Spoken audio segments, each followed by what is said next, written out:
whatever everyone else is doing about it, there's not Yeah. or big booth lane or I don't know. Like I usually that's what this Yeah, maybe song. text Pat and say you can't I think hear it's anything. Jen, maybe Jen, Or maybe. Jen.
Can you hear me now, Brian? I can hear you, Pat. Yeah, we can hear you now, Pat. Yeah. Everyone's showing every person there is showing muted on their yeah, now you're not muted, Pat. Yeah. Okay, thank you. Sorry about that.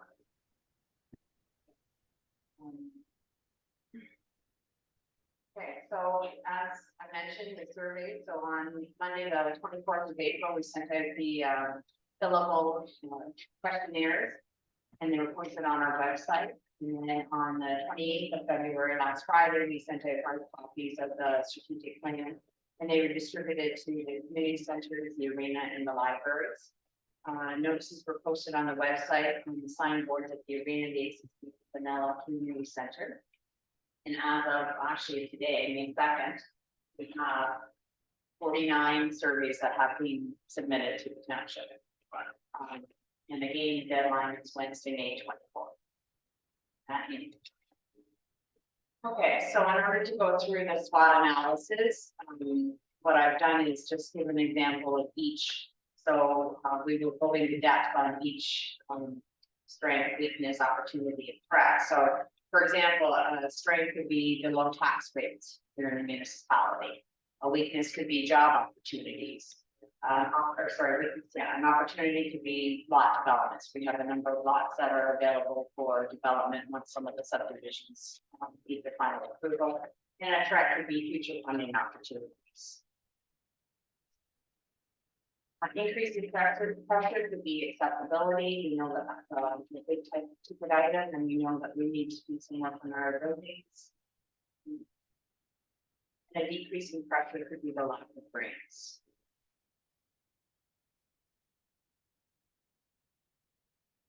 So then the next steps are June the 6th, a report will be going to council containing the results of the survey. June 21st, a public meeting to discuss the survey results and obtain public input will be held at the ACC at 6 p.m. Council needs to determine who is going to facilitate that session. whether it be myself or if you're going to hire somebody else to come in and do that session. And then on July the 11th, the strategic plan final meeting will be to approve the strategic plan for 2023 to 2026. Okay, so we're comfortable and staff are ready. We'll get started with our, oh, you're looking at a question. I just, I'm still getting a microphone. Your microphone keeps going off, that green light there. Your green button keeps going off. It's got to be on. When I'm talking, yes, but right now I've got a problem with I'm getting feedback out of my computer. Do you have your mic on your computer? You should. Turn your speakers off the bottom right. Yeah.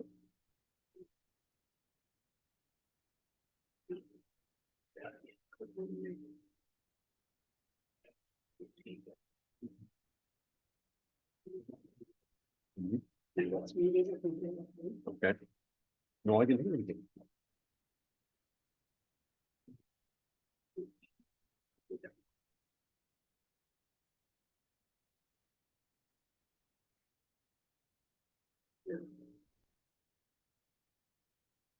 Thank you. Thank you. All right, so we'll get started. Jen is going to assist me. So as you give us an example of a strength and put it into the PowerPoint presentation. And then somewhere we'll take a break and I'll make copies of it, and then council will have an opportunity to look at it and see whether or not there's something that we're missing and we should be adding to it. So strengths. So whenever you're ready, and if you're going to have a discussion about something, then I would try to summarize what I think you're suggesting is the strength. So strengths. Anyone? Doors open. Councilor Hitchcock? Our tourism. Else? Stop.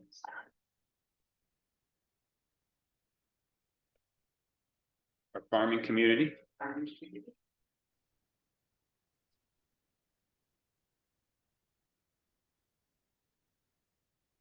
Volunteers. Volunteers.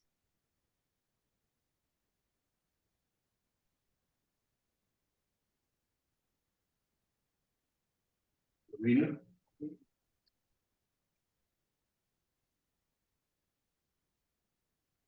Staff and also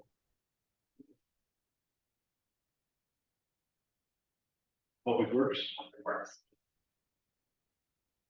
and a new building.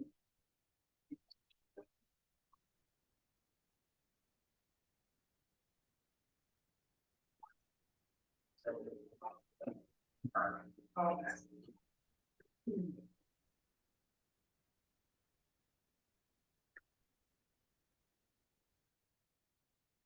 I'd say recreation, baseball, that sort of thing.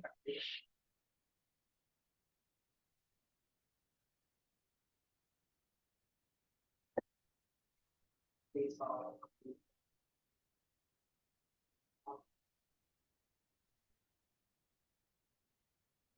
Exposure to lakes.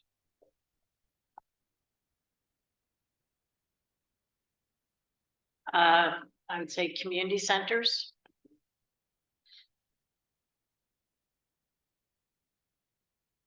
Our heritage.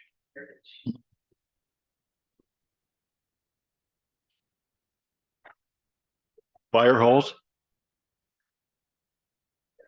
Might go explore the lake for boat launches.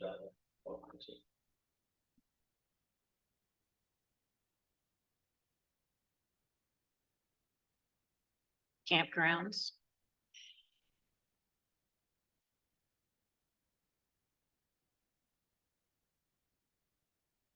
Parks. I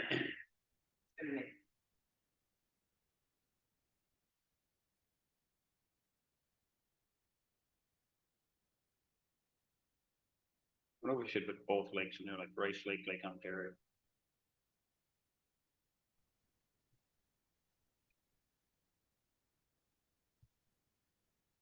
Scenic views.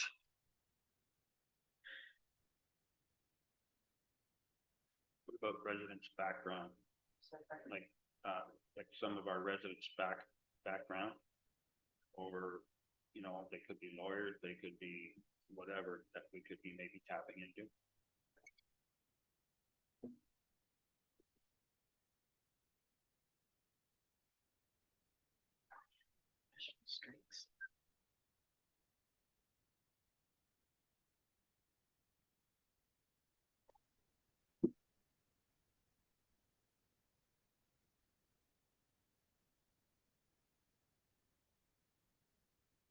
I was just thinking about business services that actually.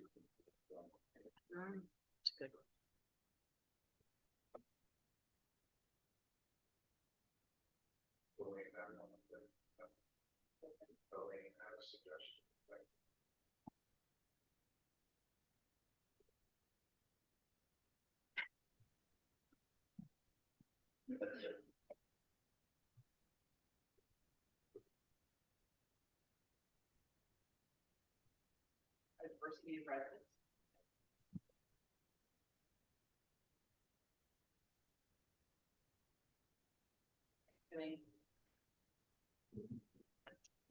Sorry, through you, Pat. One of the comments is, I think, is Councillor Ainsworth microphone on? Yep. Okay, one of the comments was that it was off, so. Municipal drinking water. Nawatan Sanctuary.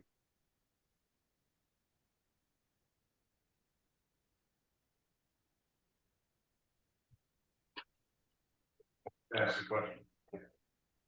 In what context are we looking at? Is it part of?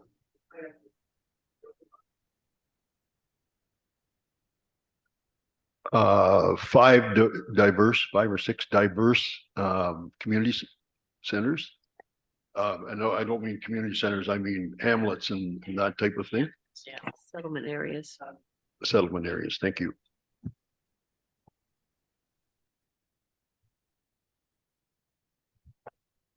And I would add to that as well, the quality of life that we have in Almacolum.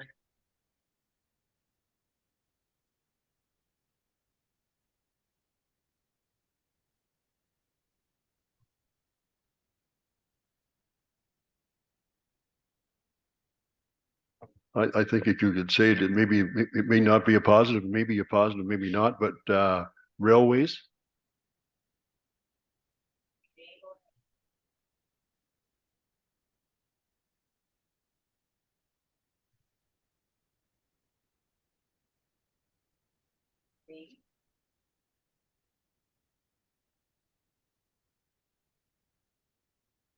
When you muted Brian, did you mute all? Hello? Ah, there.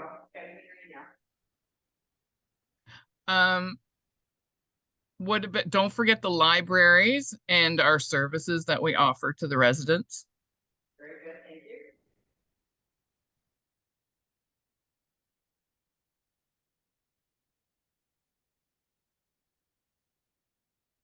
Maybe a general one. I know, John, you mentioned something, so protective services, so fire, OPP, bylaw.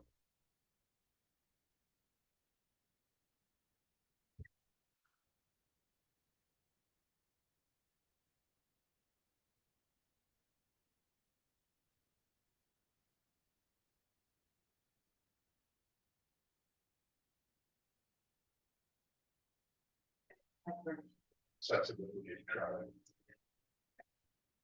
And also to strain the little bit of kind of. Because we're surrounded by everything.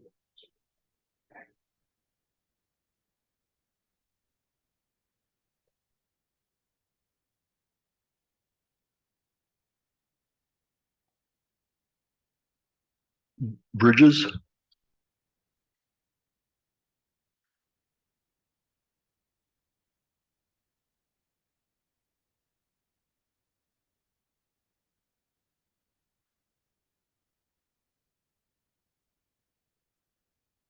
Brian, did you have one? I was just wondering if we should mention our First Nation being part of our community. Is that part of it, or will we have that in there? Not yet, but thank you.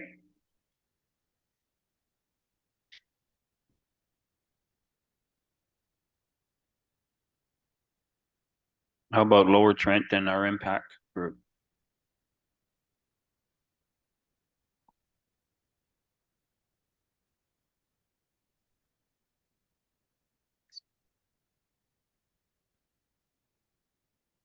And service or something else. Impact. Impact. Yeah.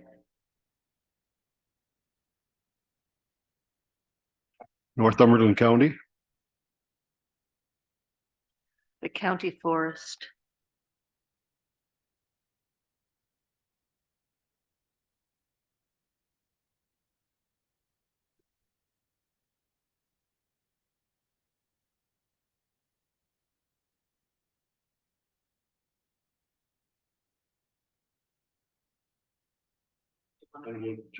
specific on businesses?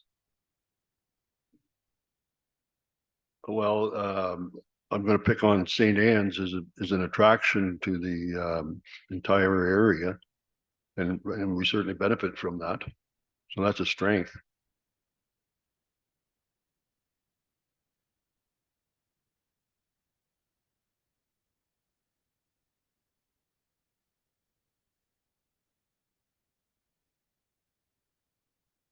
I guess I could say it a different way. There's spas and what else do you call them?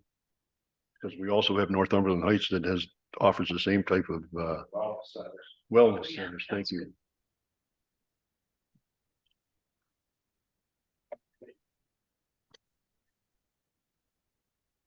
And we're cycling, for bicycle cycling community as well, cycling, Sorry, Brian. sorry. Pardon? I just mentioned cycling, bike cycling.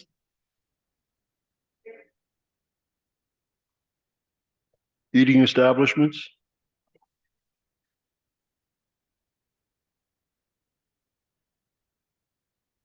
I was just thinking when Brian said cycling, I don't know whether we have our trails on there.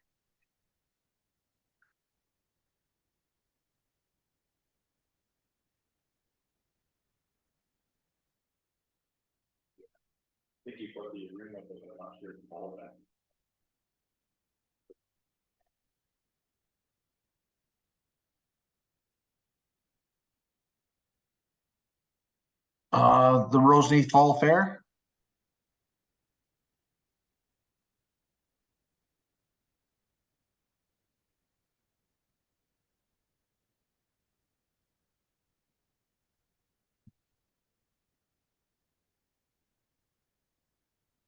Canada Day Parade.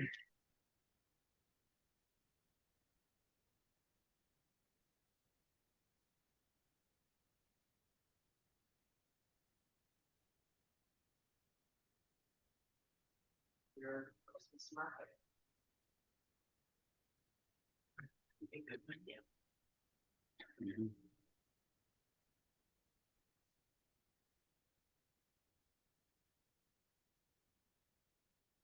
Our Royal Canadian Legion. Like a strength, being part of the community. Sorry, pardon, Brian? I mentioned the Royal Canadian Legion. Thank you,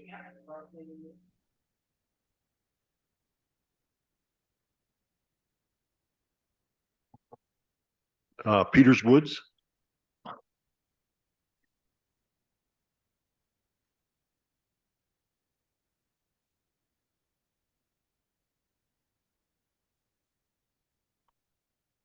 How about the recreational groups we have in our municipality?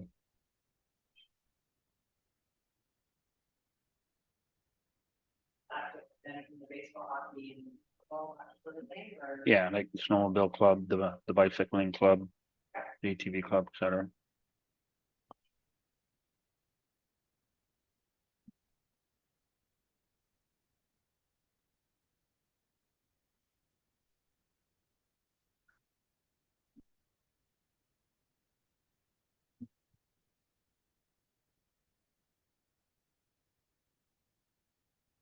Uh, a pharmacy.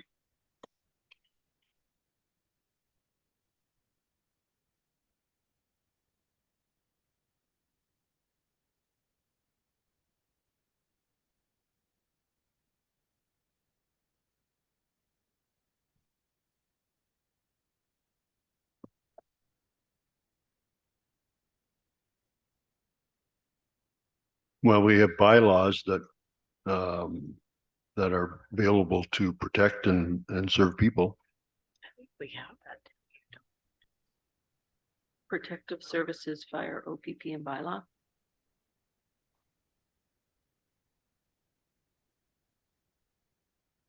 Don't forget the schools.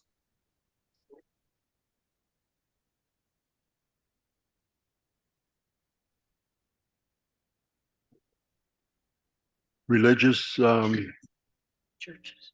buildings or organizations.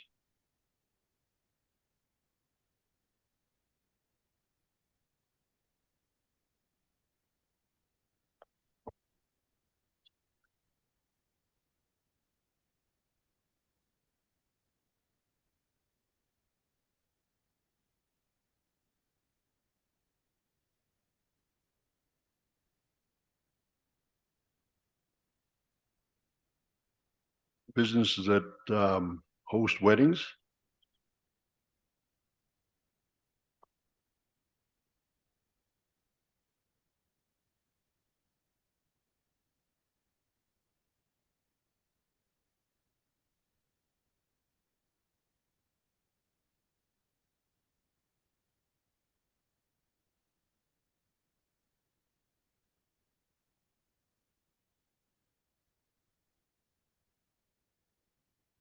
Okay, so we can come back to this, right? I think now we'll move on to the weaknesses. And sometimes it's correct, it have to be a weakness, so like, you know, or it could also be an opportunity. So weaknesses. How about communications? Accessibility.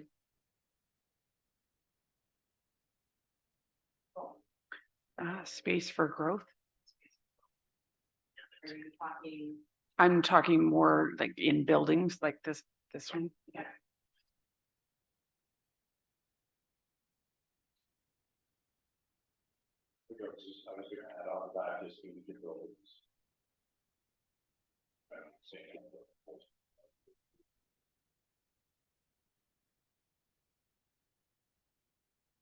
Sufficient human resources.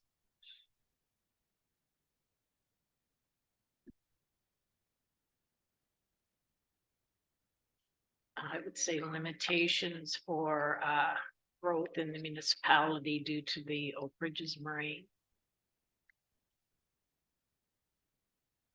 I think that should be a strength as well That as a should be a weakness. strength as well.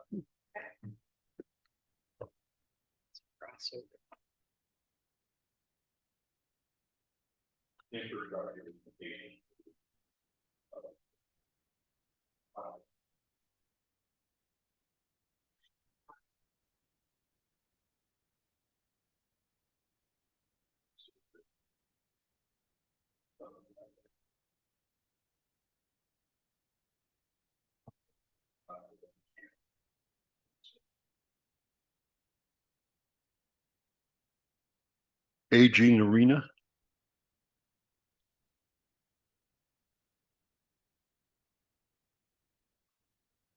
As well as aging ball fields and equipment.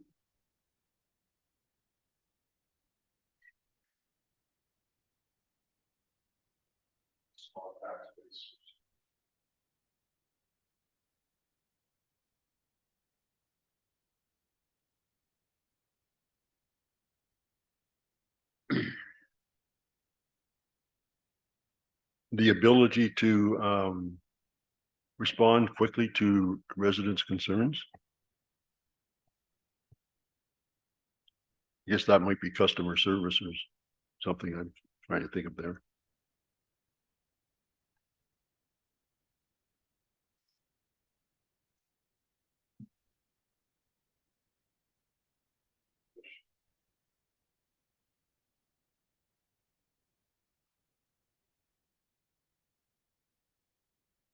About resident participation. Residents participation.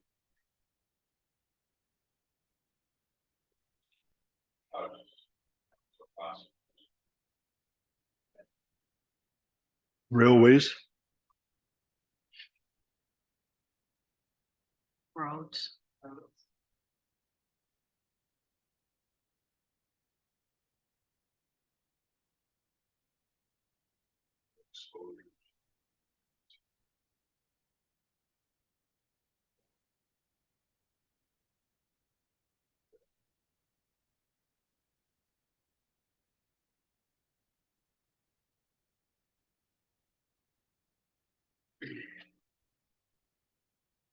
Climate change.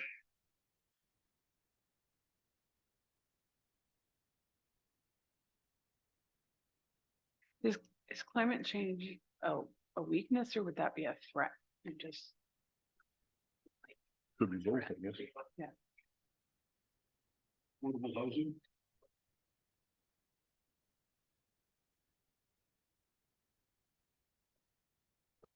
Um, the number of jobs available in the community.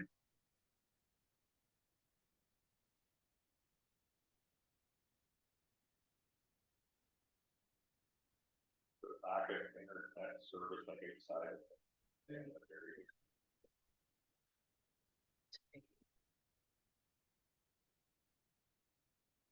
And going along with that, cell service as well.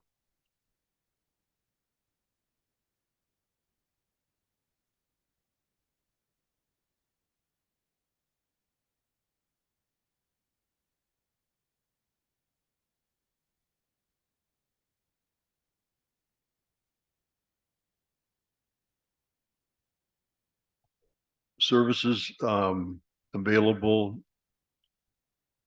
in the north or the south or whatever, and it would be nice if we had them, all those services available to the residents locally. Centralized services. I don't know if it's centralized or maybe the opposite way. decentralized. Decentralized. Yeah.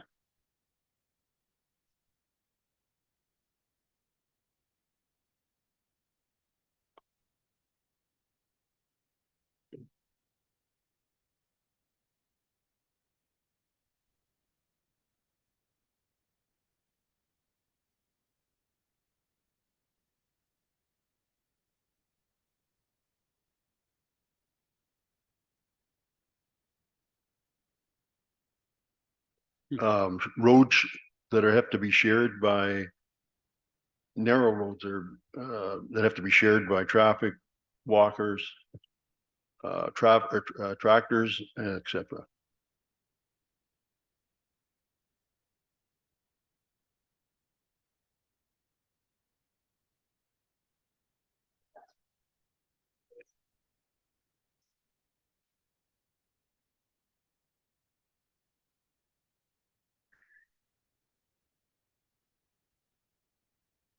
Expansion capabilities in some of our settlement areas.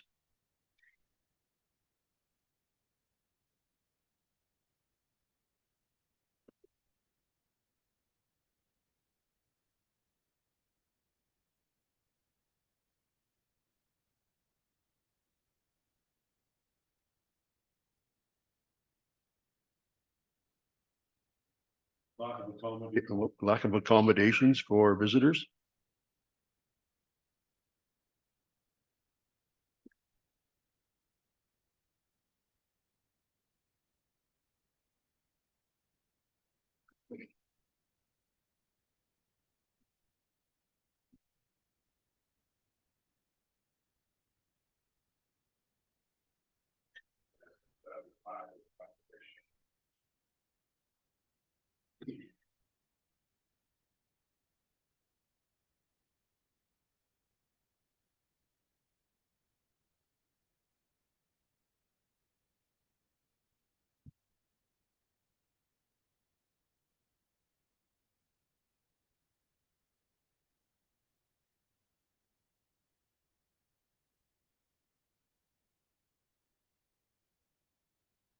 I don't know if we've got it, but ability to address the roads needs because of finances. Lack of funding. Just Lack of finances, funding. finances. Yeah.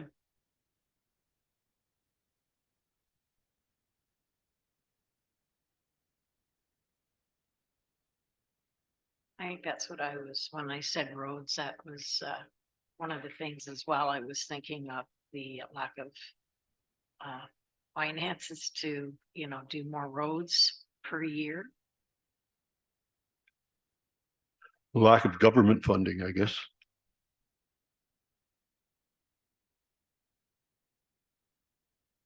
As compared to what they used to be available.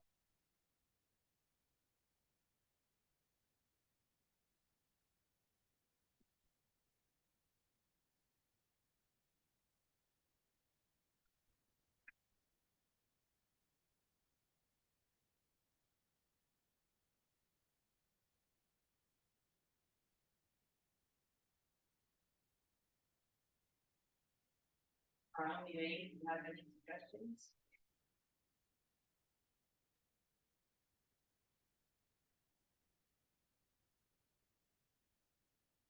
I'm going to say lack of community organizations. And by that, I mean a Lions Club or something along that line, Chamber of Commerce.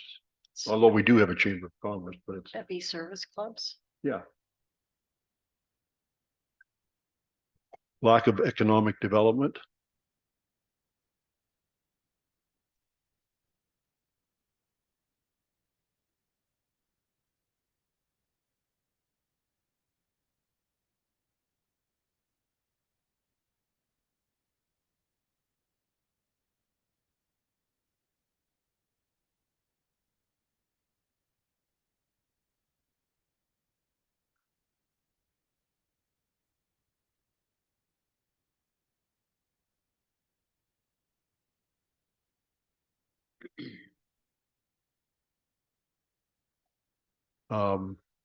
Properties that we own that aren't utilized.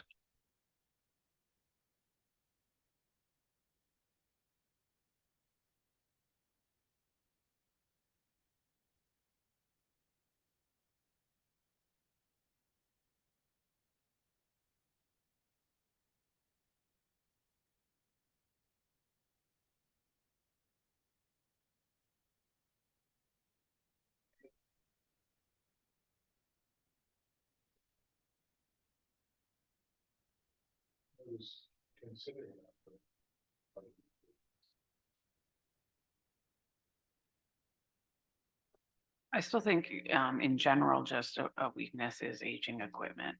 And whether that be at the fire department or.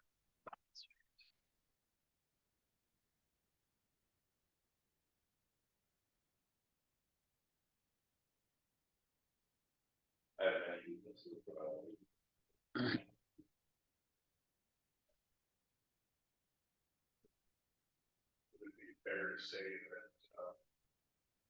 strategic planning is important. That's the positive side.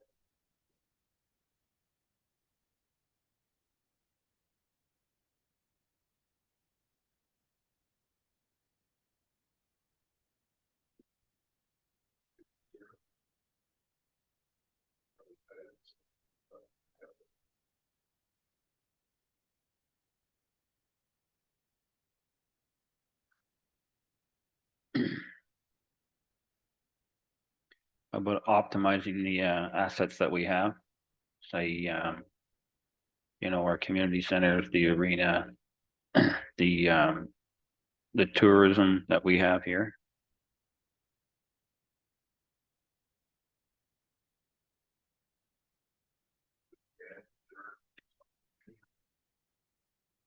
Yeah, like all the things that we have for tourism that we just don't promote,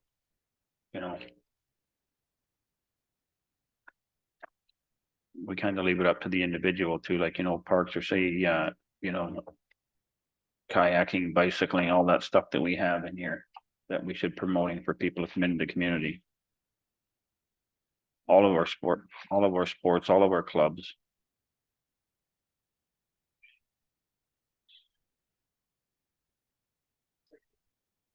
Fishing, hunting, everything. What else?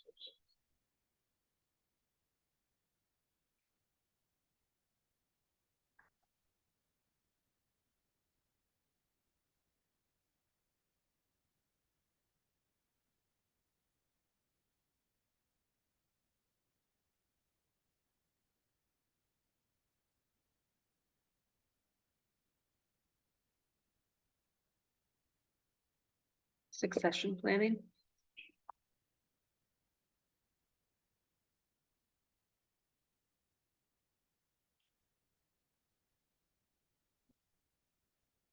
An aging or an old telephone system.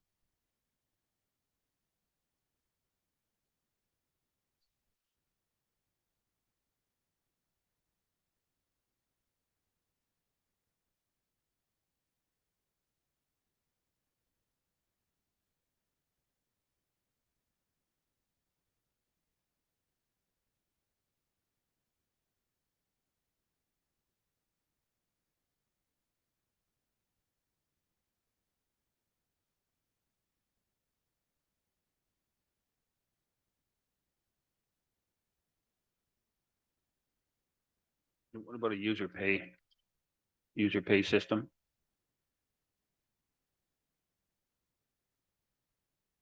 Is that a strength or a weakness? Well, it'd be a weakness. So say, all our boat launches are free. Well, lack of a user pay system Yeah. or an opportunity to improve one. No, Yeah. that's a good point.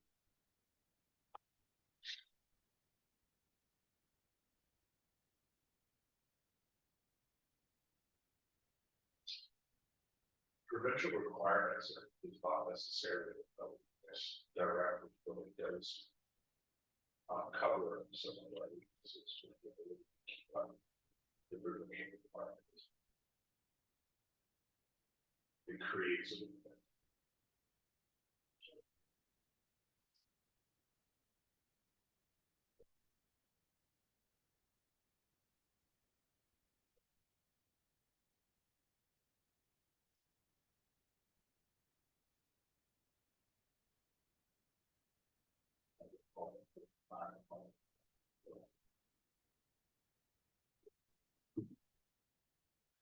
I'm just gonna say asset management planning in general. I think we have our plan in place.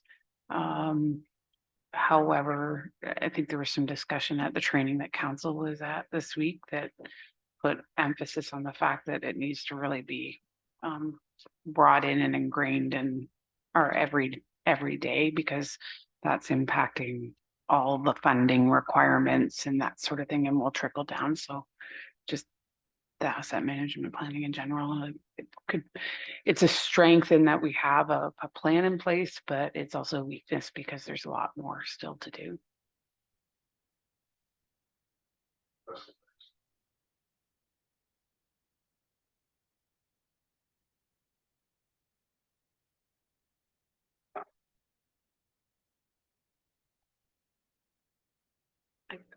I'm just trying to figure out where to put this, but when I think of our hamlet in Grafton and how it's growing and what the infrastructure we have in place for the crosswalks, when there's detours, that is a real weakness when there is an incident that requires detours. I guess it's twofold, keeping abreast with the growing community and the infrastructure and the lack of certain infrastructure. I think of the crosswalks and that sort of thing. It encompasses a lot.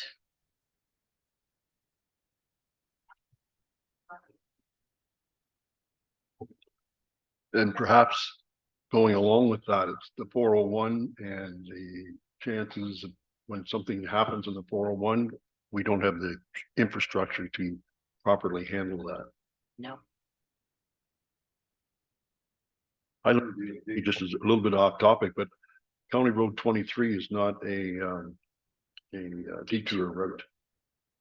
No. It's not supposed to be used as a detour route. So you're supposed to get off the 401. When they close the 401, they close it at either 40 County Road 45 or County Road 30. But they don't close off the Grafton interchange. There's no gates there, nothing to do that.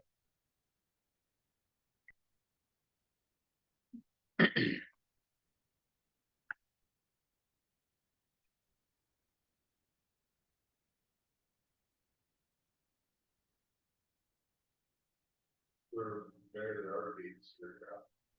I was thinking, I thought there was. gates. Not on both, not east and west, both, is it? Definitely. Maybe not to the west.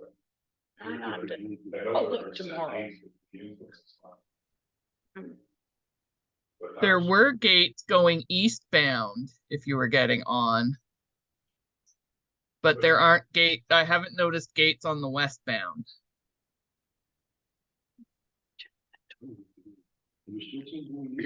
I'll have to check tomorrow when I get on phone. Discussion with, the public works people at the county. They said definitely, it is definitely not an DDR route.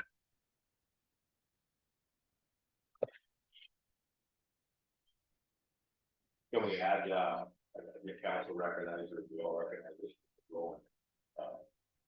Municipality, can we add somewhere in there, as a municipality growth, provide, the staff, and we be able to grow with it for the protective services.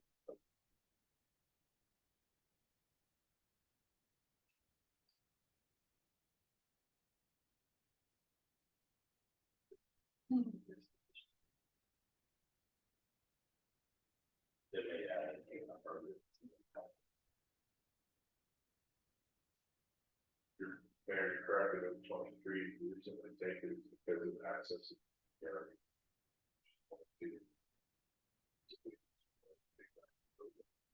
Yeah, but yeah, if you're ready to talk.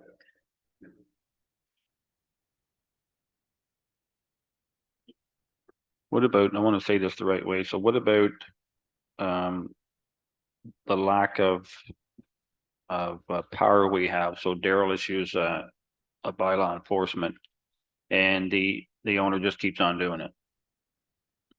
And we don't seem to have the power to just say, no, you can't keep doing that. Give power. to some- Mm-hmm. Okay, Which in some cases is long. Process to go through. Especially if they have to go through courts, I know. It could be a legal fund. Yeah, so it might be the, not a legal fees. Legal fees. And then the other thing is sometimes it's quite a delay for an issue to go through the courts. Because there's so many cases. so So on that note, I could speak with regards to fire. So, dealing with the vast and changing world, things are changing. The policies, procedures, bylaws, programs, people very, very quickly. So keeping up with the times, keeping up with the change. What Mike is speaking about, if we have a bylaw in 2000 and 2009. Think about how fast it would change since the pandemic. And that they become very quickly.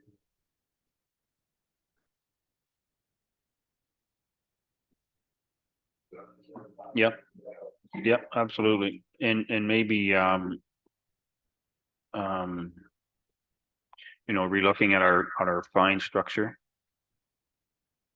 In our bylaws, like our fine structures in our bylaws.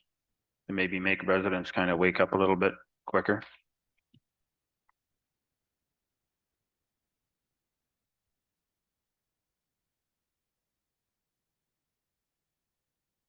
And I think that what Davis mentions, a particular challenge for the Jennifer and the planning rules and bylaws that are changing what seem to be every day. I don't know if you want to comment on that or not, but Well, they're changing regularly.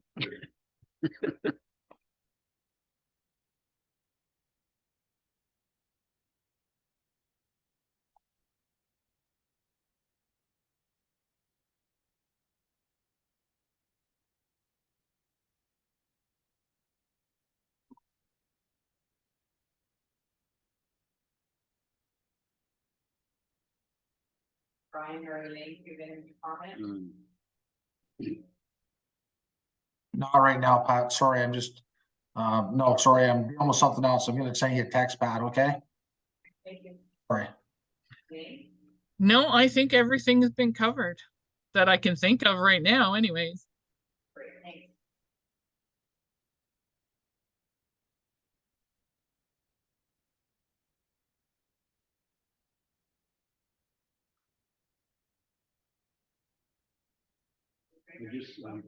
Goes with emergencies, but we don't have a center that can handle that type of stuff if we needed to do that. Evacuation. Okay. Opportunity.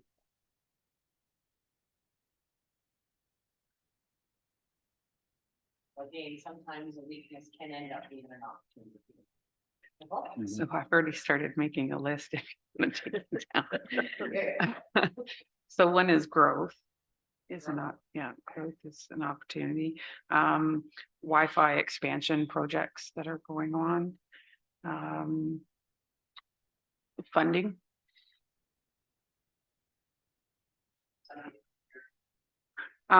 Just future funding opportunities, just. Grants. Yep, funding grants, yeah. I would say mainly government, but maybe otherwise. New hires or new blood bringing in new ideas.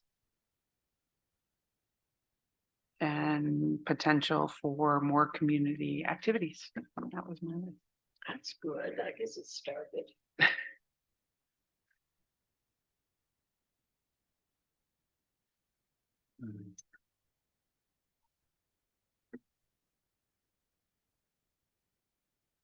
Have opportunities to work bank process and.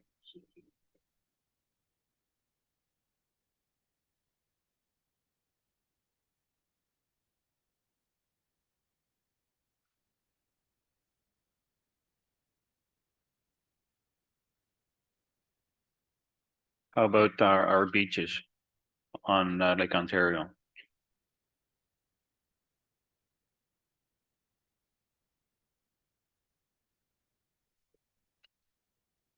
Pardon me? Yeah, I know I couldn't do it in my lifetime. The arena, offers opportunity.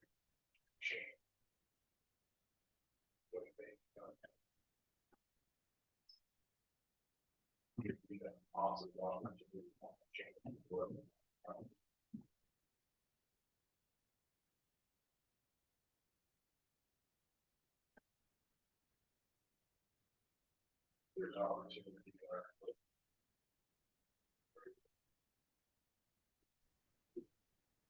how about new businesses?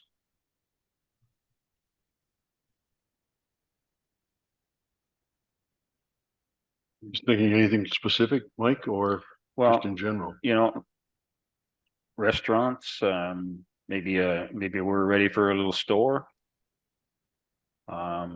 You know, doctor's office, kind of things, I've gone. on with restaurant, Increased home-based businesses. yeah, all that.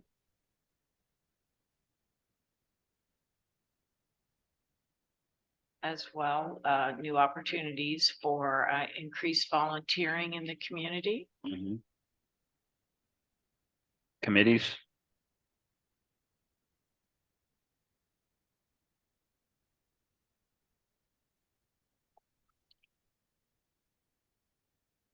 Increase the ball tournaments, weekend ball tournaments. Increased sports events. mhm. That's great. Pardon me? Sorry, we were fixing the wording and we missed your comment. So it was increased volunteer opportunities and then you had. Committees, Committee. Yeah, here's the American ball, here's the recreation. The back. With the ball, everything. can tourism go back in this one?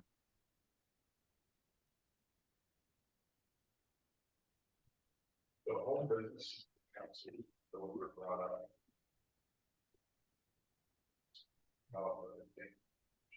had that. The requirement of, inspection and or, or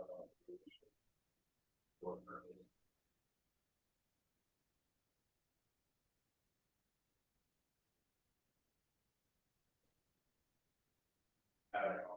A different avenue if you're thinking short-term rental and that sort of thing.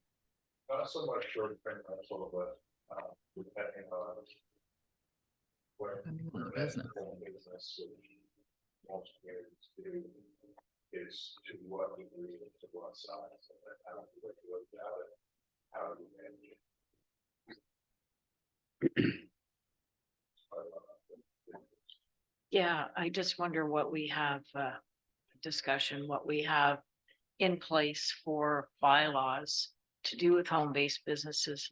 We have the township's municipal zoning bylaw contains regulations pertaining to both home businesses, which are occupied generally within a dwelling, and home industries, which generally occupy in an accessory building.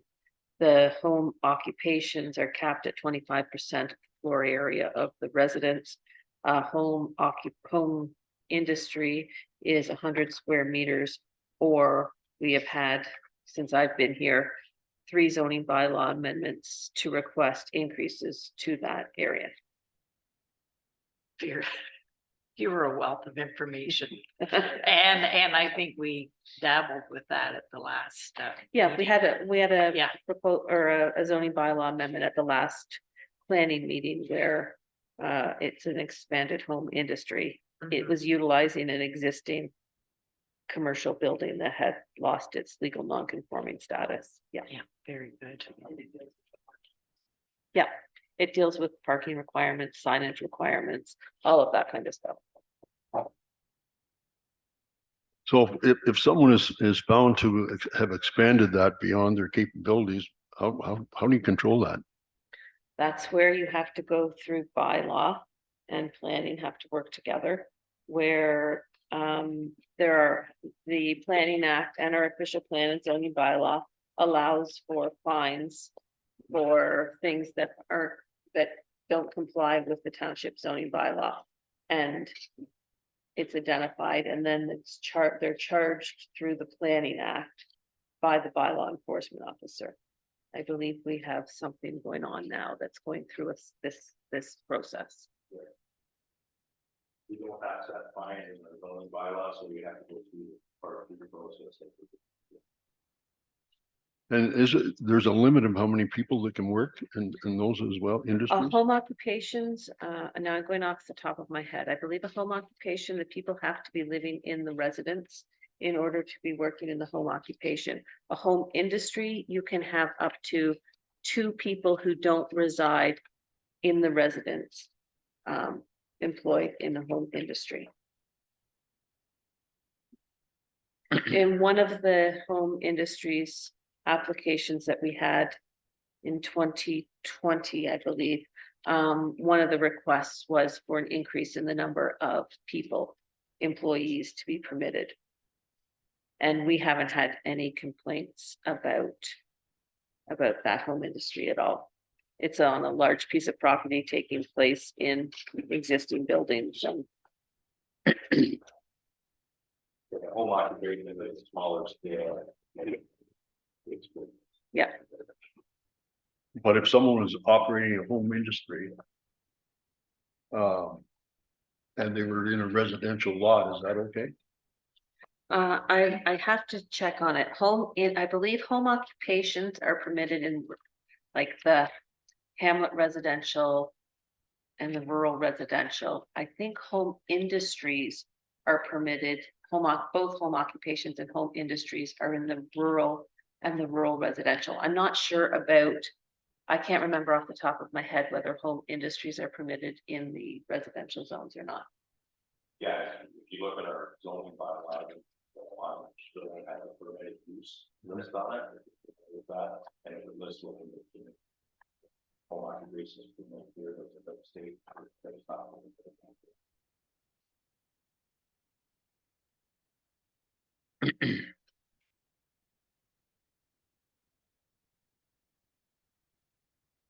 How about a better partnership with Oliverville First Nation?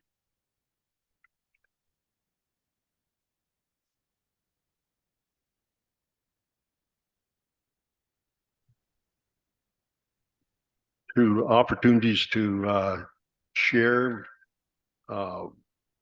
resources with neighboring municipalities.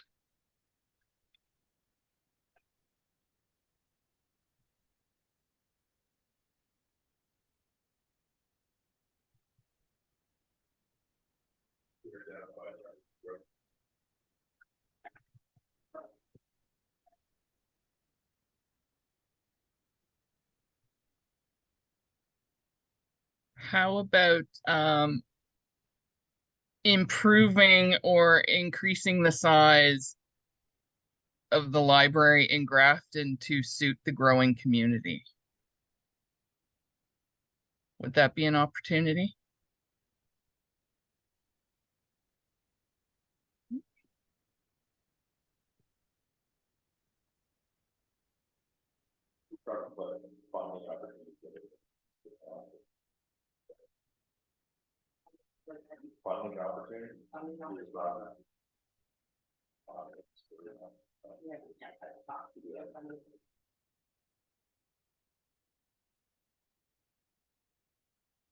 Opportunity to reduce the number of boat launches on Rice Lake and put in replace them with one good one.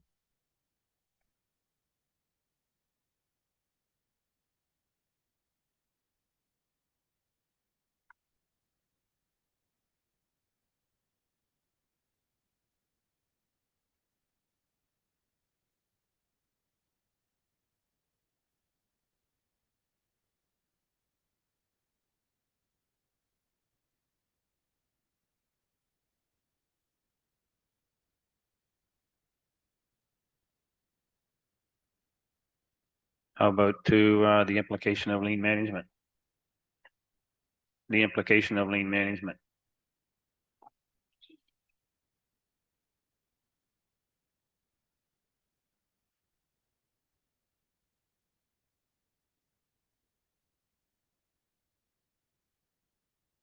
Enhance the IT system.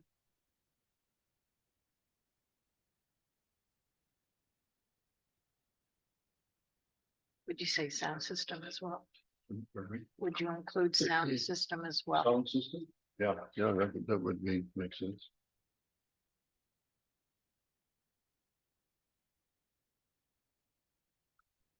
And I think for me specifically, there's an opportunity to improve my technical skills with the social media and this piece of equipment in front of me.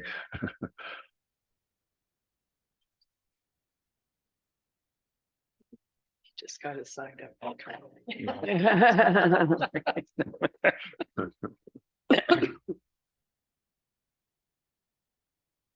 I think of this area, I think of what a wonderful location we have. Folks in 401, folks in Ontario, we've got a railway running through. So I think location, we have a wonderful opportunity there. Do. Good point.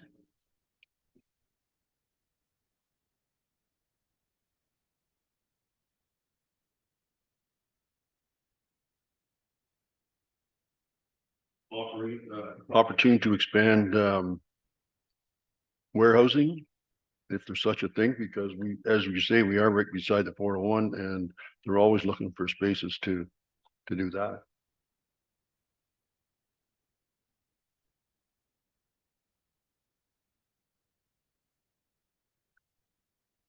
And I think the other one is an opportunity to build the housing that's most needed, whether that be for affordable housing or for people that are working but can't afford to spend the $1 million to buy their first house.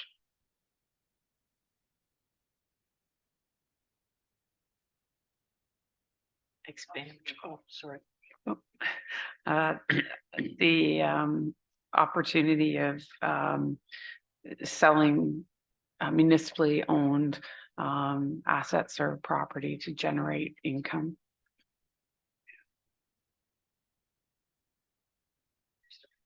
Expand, train, the VIA train service.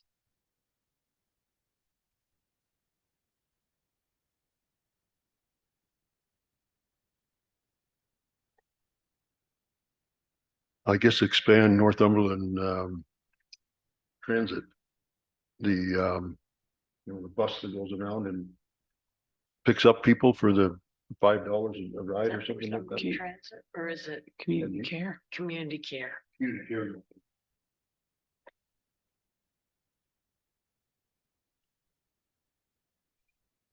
But yeah, but there's lots of opportunity there for training for staff to do machine work.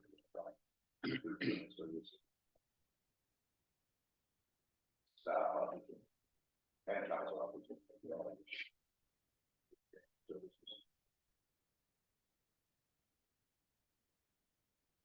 An opportunity to expand current trail systems like the one here in Grafton.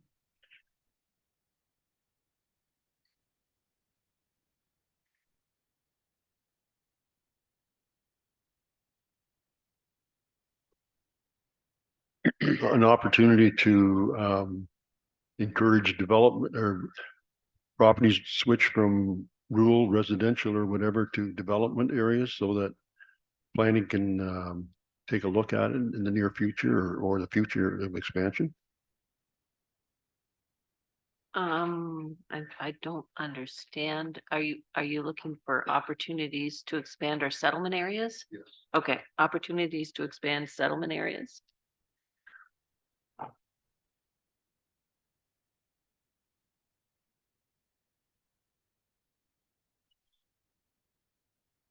I think we also gotta look ahead. I know we've spent a fair bit of emphasis on, over the years of offering stuff for, people in the retirees, and that's what we have now, but we have to start looking into the future and saying, where are we gonna be 15 years from now? Are we gonna have more kids and be providing the, services they may need?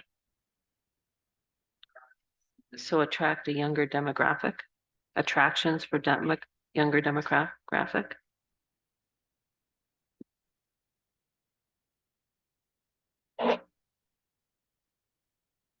That goes in part and parcel with the general affordability. Because if our base level houses that are going in here are not at a level that younger people can afford. So there may be a need to look at alternative forms of development.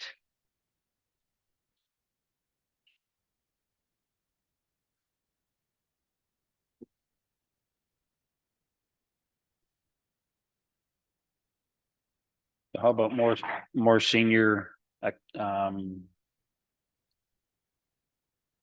the word I'm looking for, so like looking after the seniors better? More senior care opportunities, services, yeah. So services,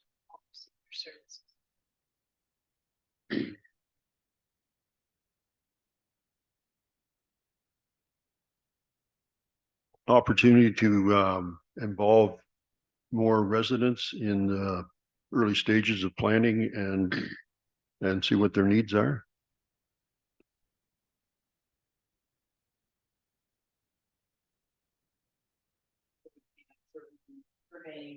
Future.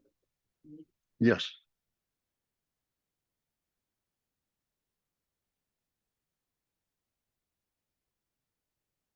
One thing I was thinking, expanding already, to go along with housing, expanding the opportunities for people to put secondary dwellings on their property.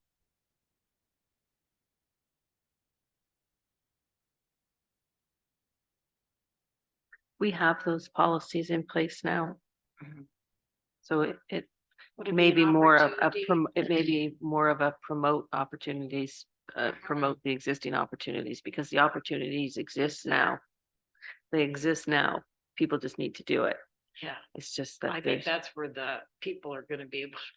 there's a hesitancy towards doing that because when people do that, they don't have a separate conveyable piece of property. So they don't have their name on the title. Mhm. How about community events?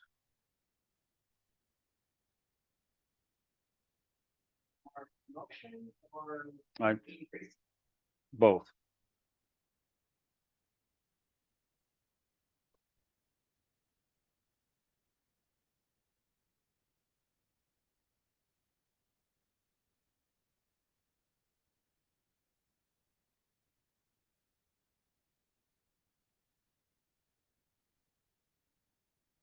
Anything or anything else to add?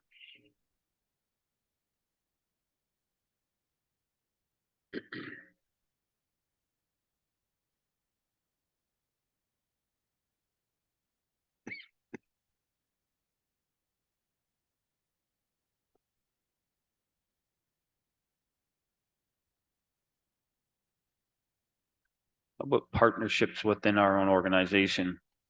You know, for instance, you know, so say the rec club should be in a better partnership with the library, that kind of thing. So any groups that we have, we should be communicating more together.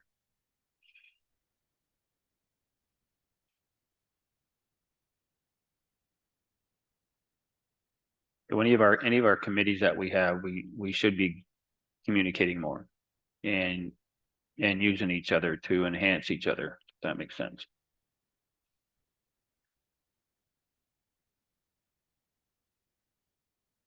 Are you saying knock down silos? That'd be good. You know, same, and like the fair board, you know, more of a partnership with them and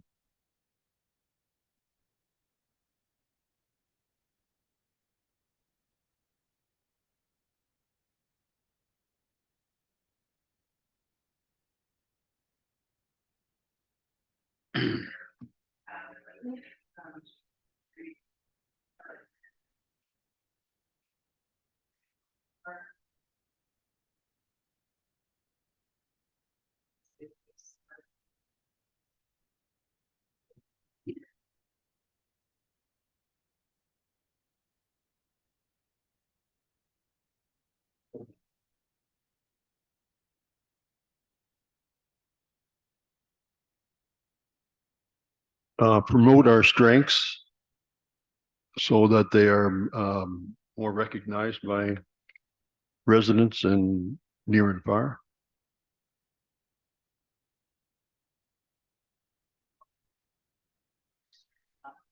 In, but also to the outside, it may attract.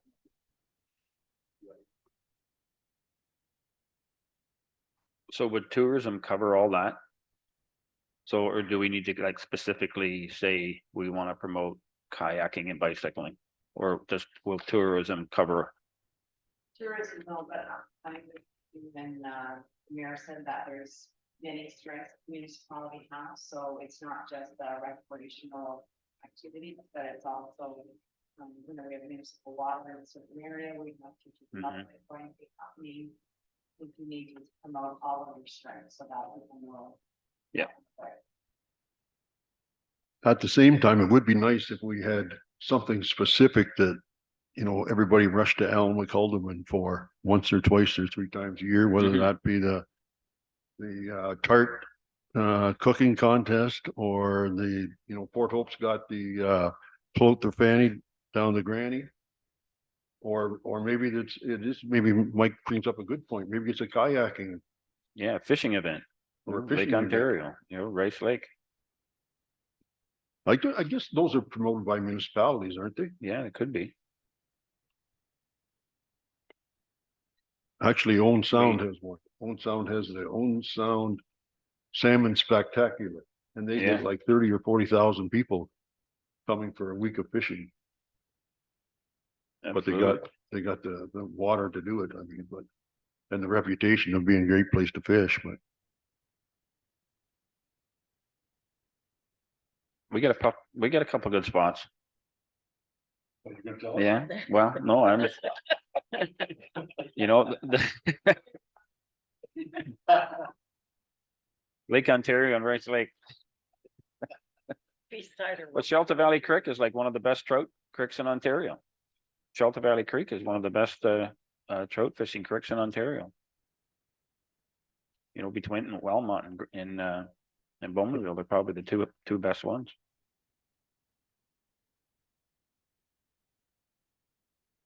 Mhm.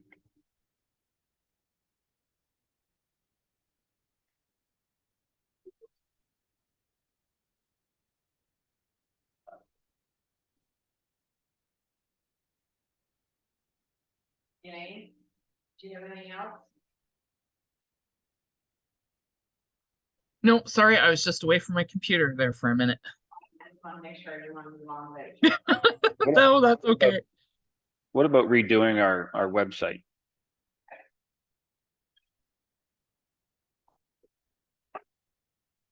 To kind of take in all this for, you know, eventually, and have our website where people come to for information and not complaints kind of thing, right?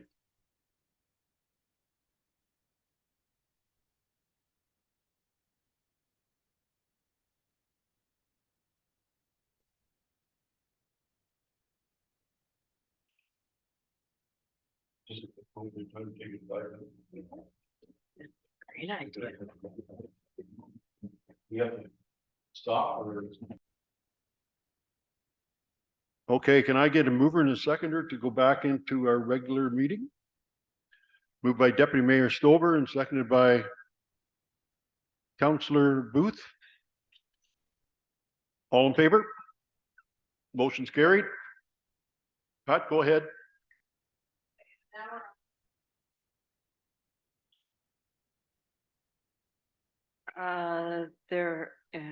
Whether it's a threat, a conflict, I'm not sure, between, to our agricultural system based on proposed changes to the Planning Act and from future urban growth.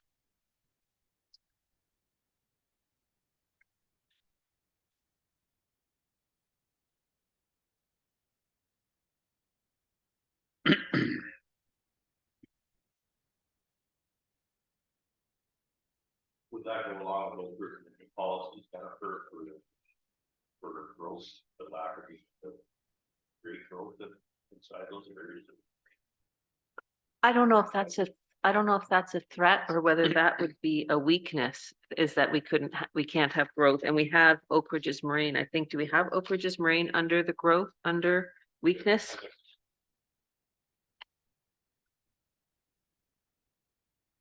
Because I don't know, I just seen the threat of the proposed changes to limiting agriculture.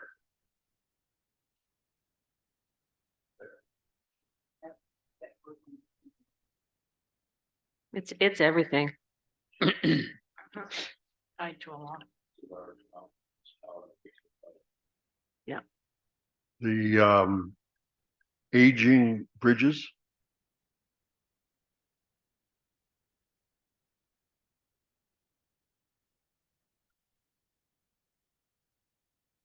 And going along with that, we should be also mentioning the CN rails not wanting to pay for any of the crossings that are for water. Like the culverts, anything along the culverts, they don't want to pay for any of that stuff. They think it's a municipal expense and we should fix it. In terms of threats, just the mere presence of Highway 401 and the rail corridor, those both pose significant threats to our municipality. Oh, that's okay, just the rail corridor and 401.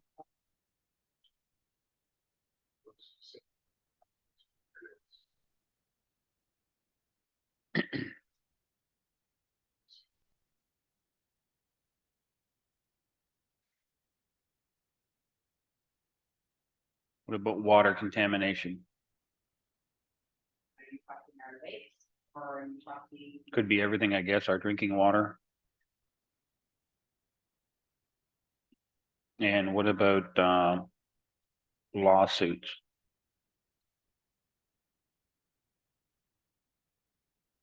There were some.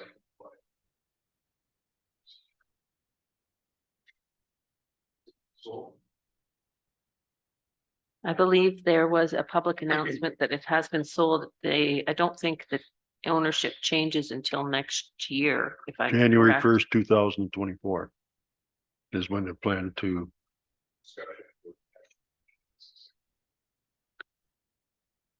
So is that a building change or is that like a change in ownership of the operation? Well, interestingly enough, that property, it's owned and operated by Northumberland County. It's being sold and it's being sold as a resort, the same use.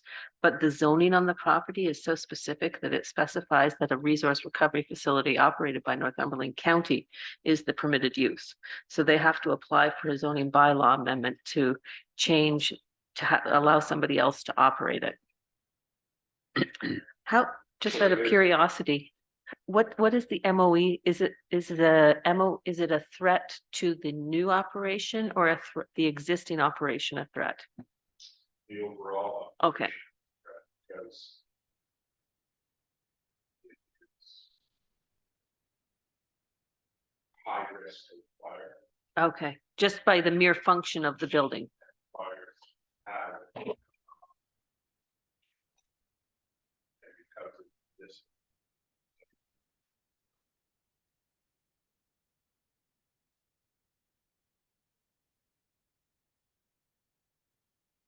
Figure natural. Risk is a threat, where,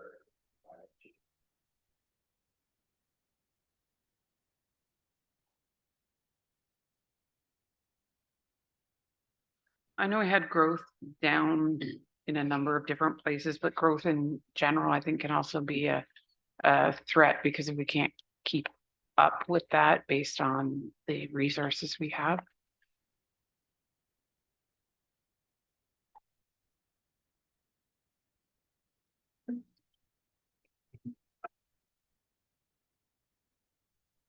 Cyber attacks.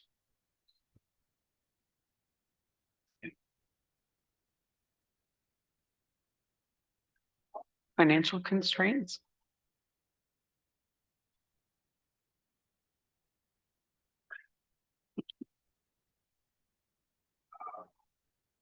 all emergencies. that Are specific.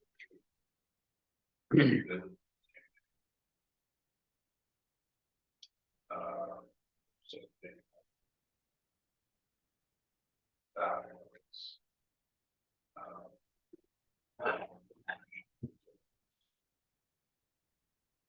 Agricultural emergency. Monday to Friday. They have 5 minutes. I think in general, sufficient human resources amongst the municipality can, in any area, create a threat.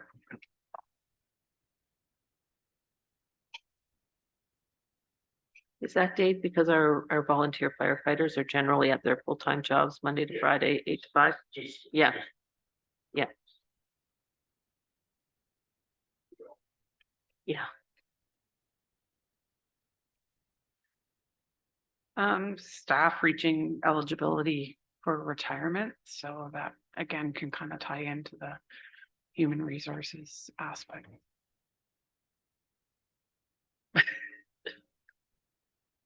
I think tying in with the agricultural system, as well as the loss of agricultural land, because I look at the amount of the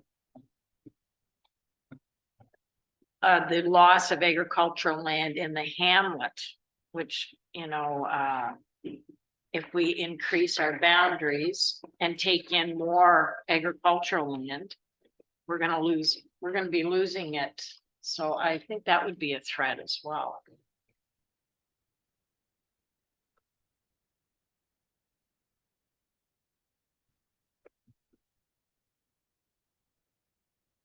That's one of the arguments that you can use to ensure that what land you do take into your hamlets is used to its absolute fullest potential.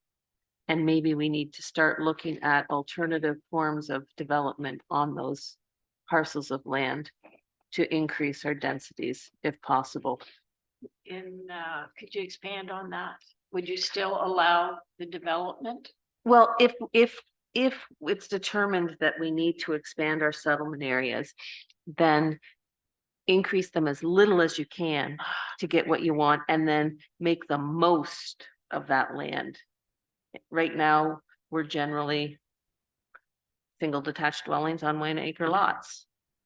But there are apparently alternatives out there that can use tertiary septic treatment that we could see increased densities. And if the municipality is looking at expanding, and now I'm turning this into a planning meeting though. I do that. I apologize. I'll stop. No, it's a good subject. Yeah, But it's, There's a way, if you're gonna bring lands into your settlement areas, there's a responsibility to the municipality to make sure it's used as efficiently as possible so that we can minimize any impacts on the agricultural land use system. sure.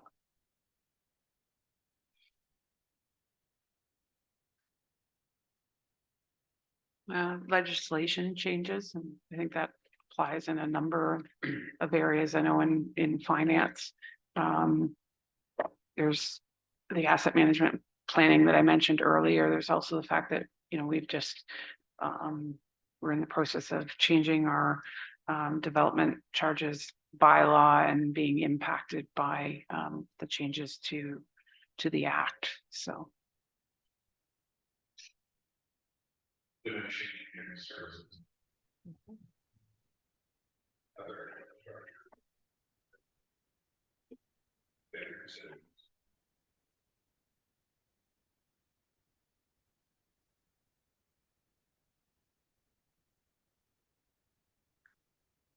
I'm not sure if this is a threat. Increasing demands from residents. Because with the change in that's me, sword.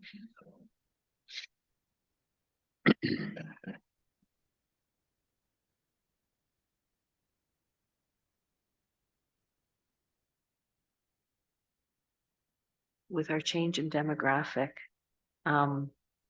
we have people coming from areas or having higher expectations than what this municipality has traditionally provided at service levels. So the demands are different.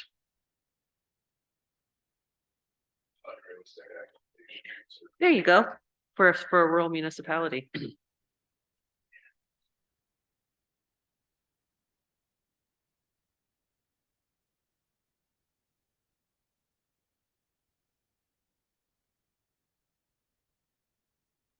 Litigation. Litigation. Okay.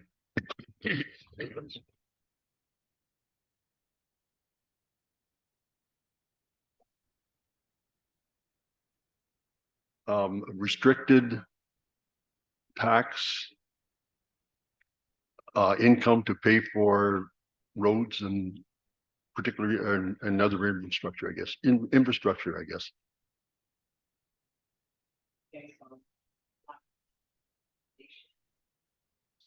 Yes. Mhm.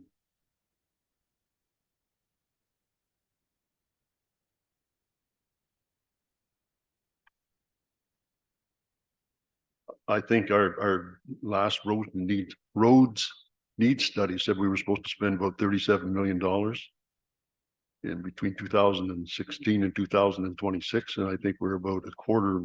We spent about a quarter of what we should. Oh, maybe, yeah, a quarter.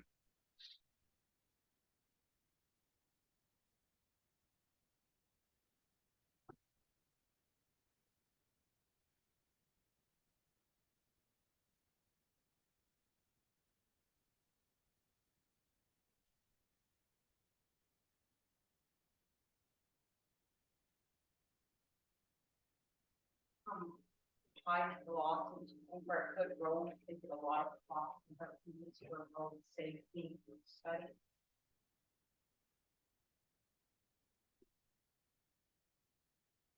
Number one place that you really heard of litigation is the right. Road safety.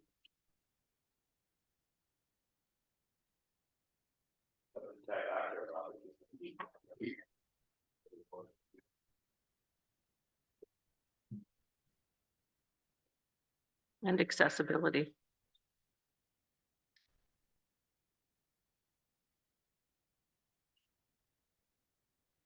I forget what the actual term is, but I know when you talk about legislation and insurance and those types of things, I'm gonna give you the summary because I can't, there is a technical word for it, but I can't remember it right now. But it's basically if you have the road and the person is driving down the road and he goes through a stop sign because he doesn't have any insurance, you can sue and because that person doesn't any insurance, the municipality has to pay all of the joint and sever. Is that what it's called?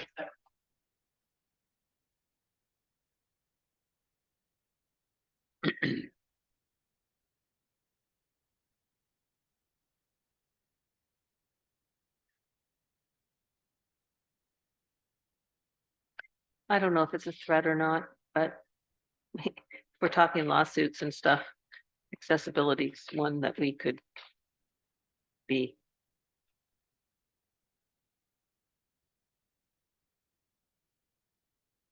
That's for 2026 is basically what you're talking about, Uh, or just in general? just in general, our municipal office isn't accessible. We have a resident in. Accessibility issues in the council for part of the building. Yeah. Sidewalks. Oh, yes. Signs, they go with parking or play areas, picnic tables. To all and beyond this building. So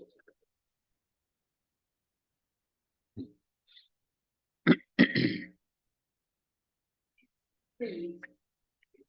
There's a lot of trees down, there's one Good point. tree's going to come down. And I was just speaking with a senior and she knows there's all sorts of tree issues on her property and she has no money. She's like, yes, you guys can do it. But of course. It's out there.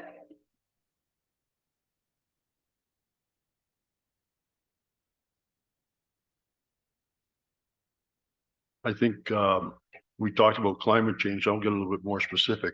It's the wind that's going to be really hard on municipalities. Because of the knockdown of the trees, because of the snow blowing across the roads and doing the roads.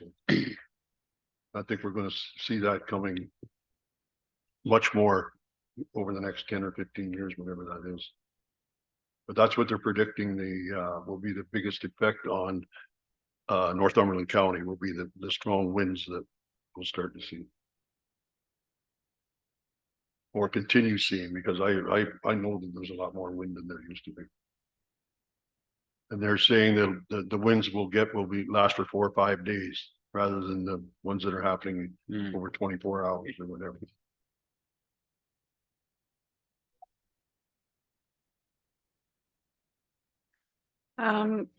As far as the staffing in municipal office, I want to say disgruntled taxpayers. Just again, as a threat to the health and safety of our staff. That goes to an infrastructure kind of thing too, a building layout. There are most municipal offices, you don't have people coming right into the workspace.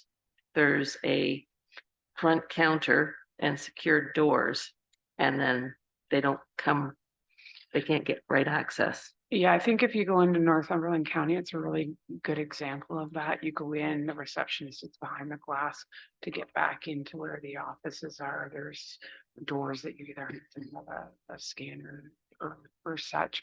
It is one of the reasons, just to let everyone know in this office, that even though we're, kind of past the COVID stage, that I know the plexiglass was put up in front. that I have said to staff, I have no intention of taking that down, just because it gives more accessibility to the to staff by someone who may be taller or more lengthy, either to get at staff or to have access to the cash drawer. So just throwing that in there. Yeah, What's profits going to do? Anything particular, I think, are they gonna force an allocation again? I mean, they just do what they wanna do. Yeah.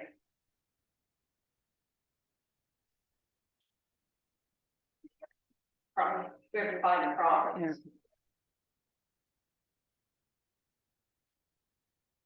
just as a comment on Nicole's comment, the county really doesn't have a customer service or need for customer service like we do, because they don't collect taxes.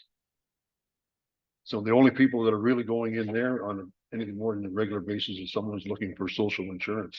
I think you can still go in there and buy bag tags and do Yeah. a number of other Yeah. things. But all I'm saying is not that many people coming in. We could probably get more coming Absolutely. here than Absolutely. they would. And I can't really comment on, I think Crammy, they have to come into a kind of an office and then they, So they have changed it a bit. One of the major changes happened while I was actually there. We did put a door on that similar to the setup at the county. When I left, they still hadn't put any kind of fob in, but that was the intention. And we changed the front desk area so that there was more of a space so that someone couldn't reach over. And then there was also a button put in at the front counter, a panic button that goes directly to the OPP. oh, really? So, Hmm. yeah. That's a good idea. We should pursue that.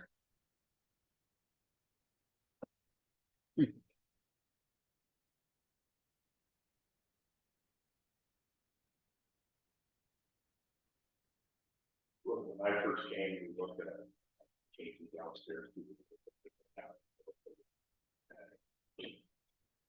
Administration part of the data. So to go with what we've got, I don't know the calendar on that side. So.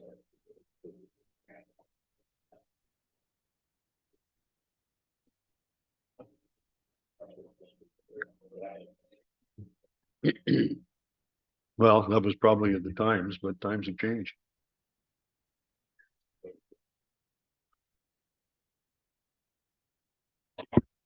Saying all that, maybe Canada Post should be on here.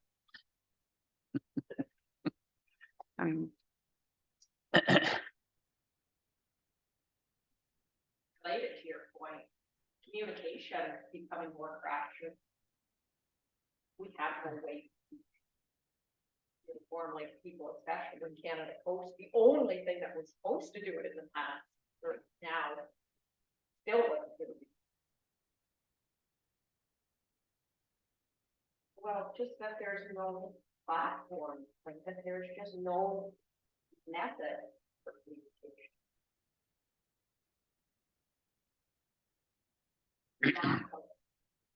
reliable. Not reliable platform. Yeah. Or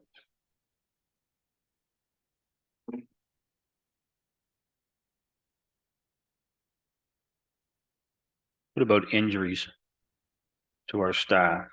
Like kind of what we're talking about, but you know, public works guys dealing with all the equipment.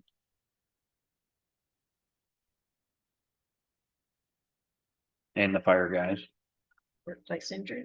workplace injuries, sure.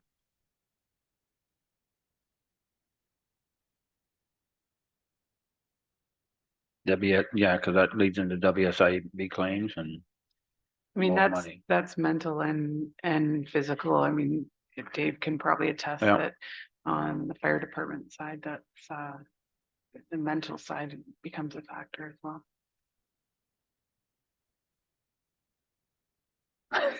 I'm not gonna comment, Dave. So I recall. Yeah. Wait a minute, guys. neighbors not knowing one another. That was an interesting thing to come up at planning, and those people living side by side were meeting one another for the first time at a planning meeting that was confrontational. So that's a big change.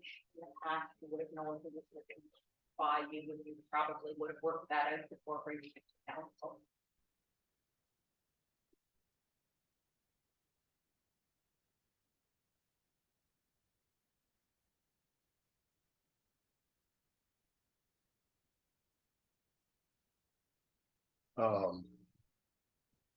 The threat of people coming into our community that have experienced urbanization in the past and they expect it to be here when they get here.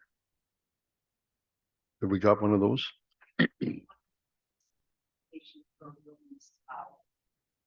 I guess that's pretty well the same.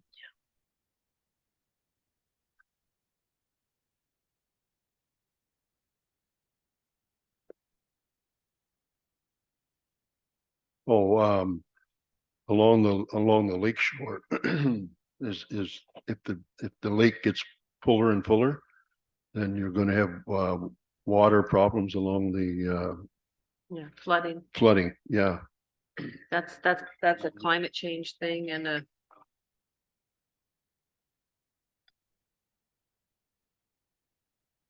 And I guess with that goes erosion as well, which is a huge issue.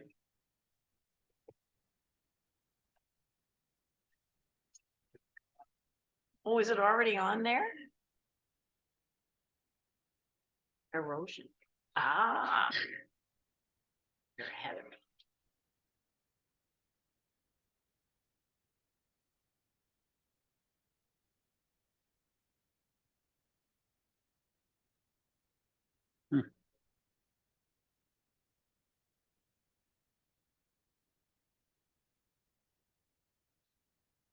Jane, do you have anything else to add in?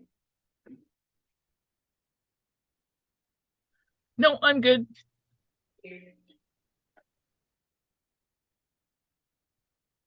What about the invasive species? That's good. Through landfill, wood,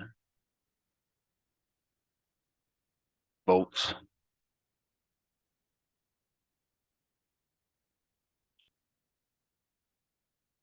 Lack of or affordable housing.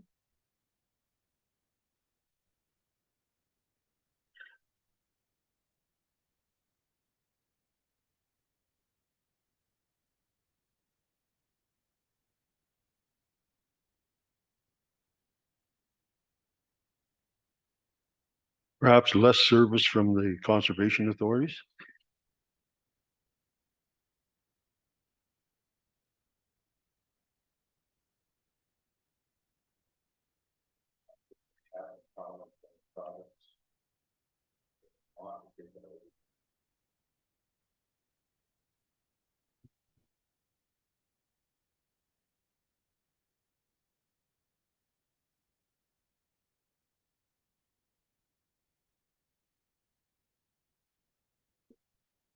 I'm not sure how you word this, but staff is being asked to do more and more things with new technology. So how do you keep current on what there is and the need for retraining and updating and all of that? And it AI change all of that.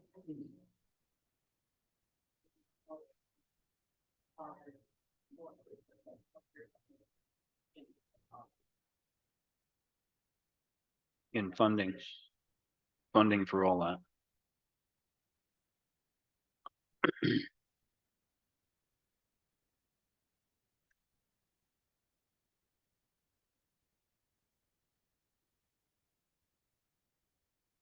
Perhaps it's more demand and for time, people's times and their energies, and at the same time not taking away some of the other stuff that they used to do. From I'm talking about staff now, maybe more demand from council or more demand from the province or whatever with more regulations and not the ability to say, okay, well, this isn't as important anymore. We still got to look after all of that type stuff. It's a timing squeeze, I guess. Increased workload.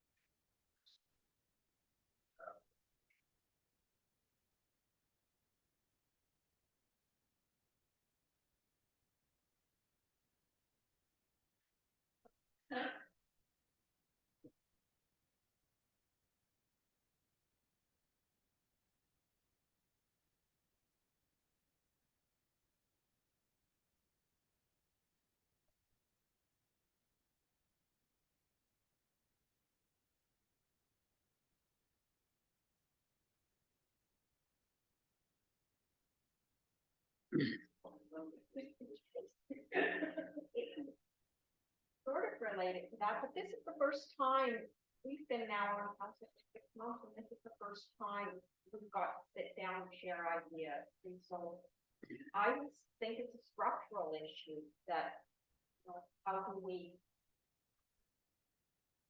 That's great. In my mind, anyway, what I've seen, it doesn't, there's not enough opportunities to share ideas. Or how you word it. And it's become so structured that you don't get to share it. Team building sessions. Team building sessions could be an opportunity. I know. Excuse me.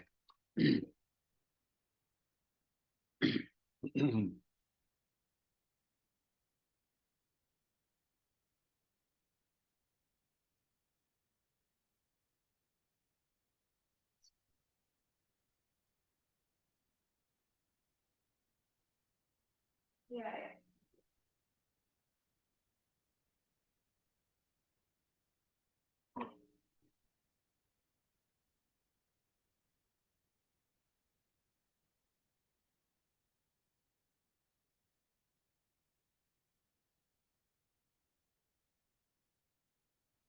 I think it's probably a little bit of, and I think we've talked a little bit about it before, but the different responsibilities of staff versus council and then the governance versus actual management, which council sometimes wants to get involved in.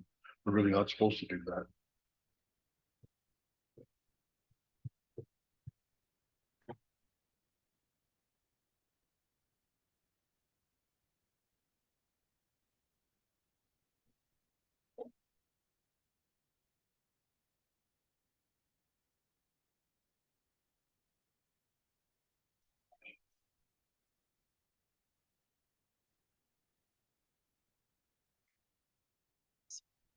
For this, what exactly are we looking for this increase in pressures? So increased pressure may be, larger workloads, maybe lack of funding. So these are things that we want to increase pressure on, or these are things that we want to increase pressure on, or the things that there is increased pressure on? They are causing. Okay.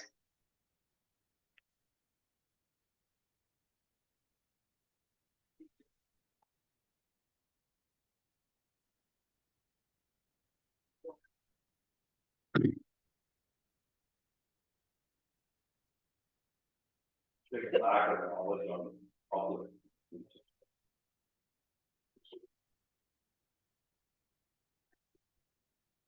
Knowledge. Awareness, knowledge. Unrealistic expectations.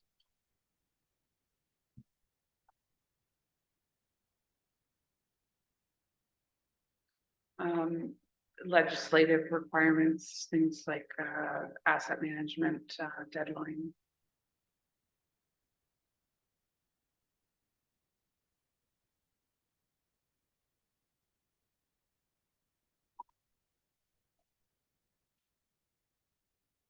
Areas. Again, a lack of human resources.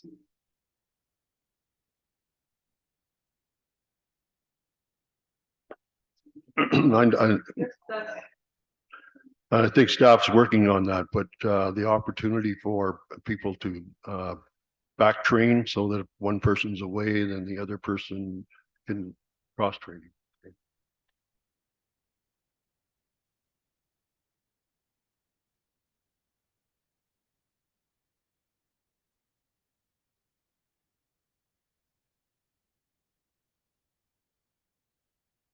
Not knowing what's coming. The uncertainty, especially from the province, but I think uncertainty in terms of climate change as well.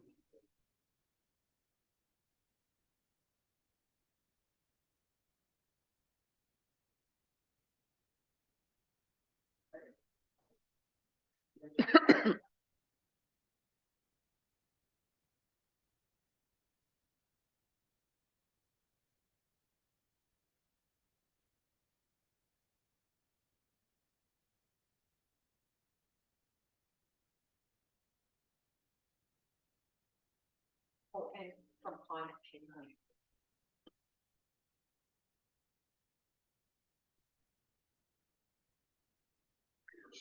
From a staff perspective, just increasing requirements from council and reports and things like that.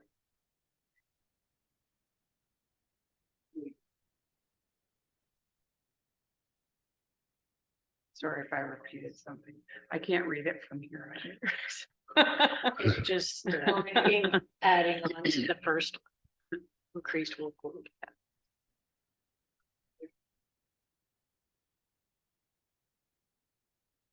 How about due diligence? Due diligence?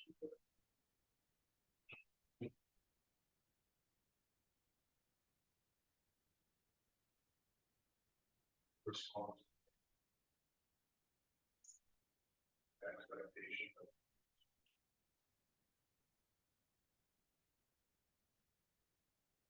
What I mean by that is you used to have to sit by your phone.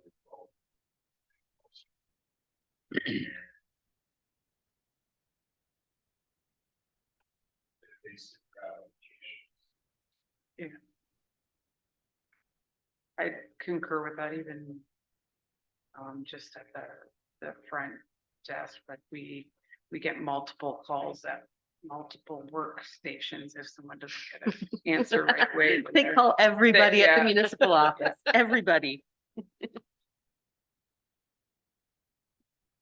I guess I could add increasing pressure to be the amount of information that's coming through each desk.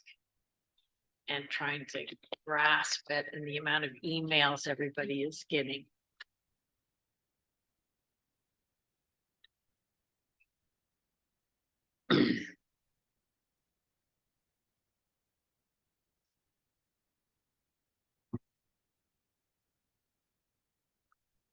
And information. What we talk about training and opportunity, but I think training we need to be able to do your job.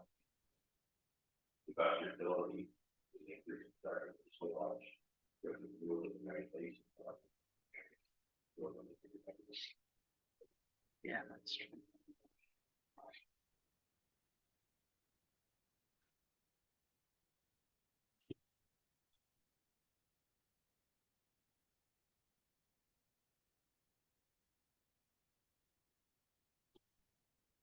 About budgeting pressures?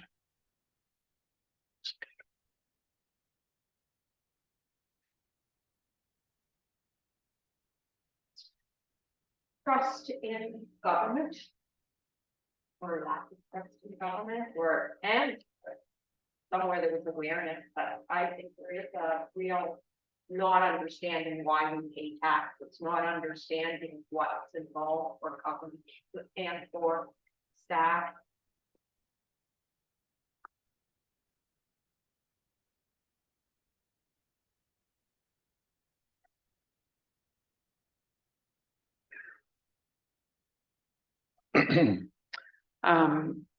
Pressure from the public to keep tax rates either where they are or potentially to decrease them in an environment where we have increased inflation and other factors.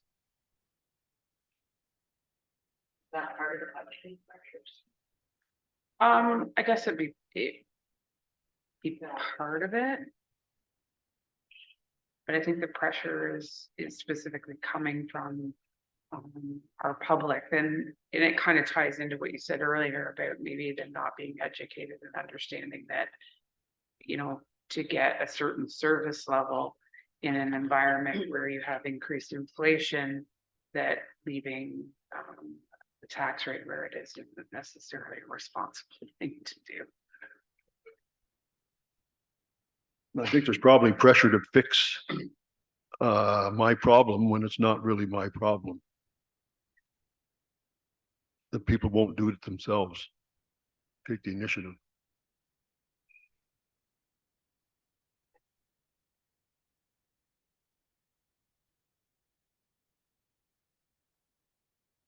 Yeah, people don't understand the difference between a civil matter and a matter between that involves the municipality. Sometimes neighbors just don't get along, and it's not up to the municipality to solve the fact that they don't get along. But they don't understand that. And that happens at every office. Yeah.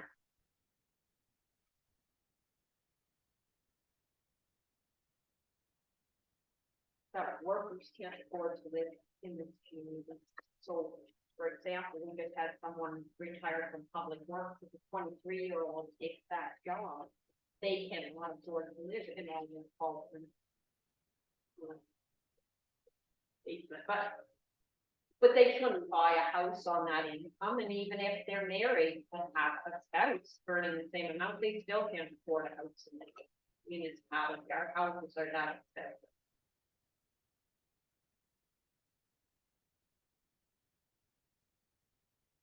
Or workers. Because otherwise, how do we get people to work for our municipality? How do we have PSWs to live here? All of those things, you know.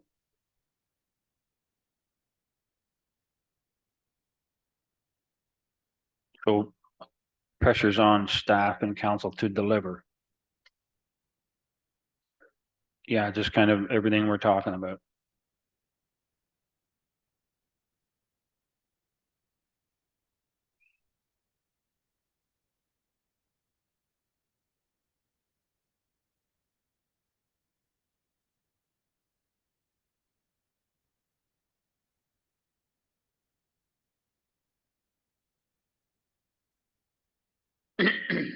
How about pressures to make decisions on what we can afford, or and what we can afford to keep?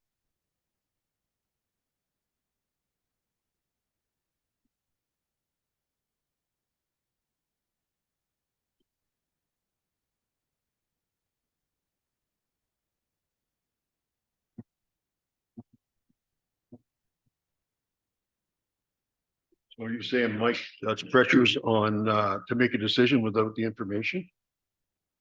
Not necessarily. I think, but that's part of it. But I think one of the hardest things that any municipality will have is like, just be honest with ourselves and residents, whether it's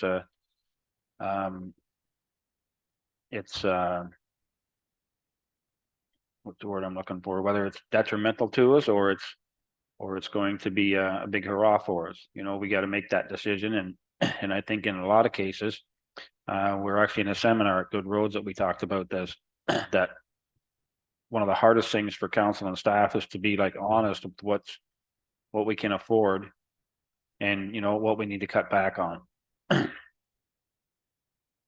Sometimes we're too worried about the vote compared to what really is a reality, what we can afford, what we can do for services.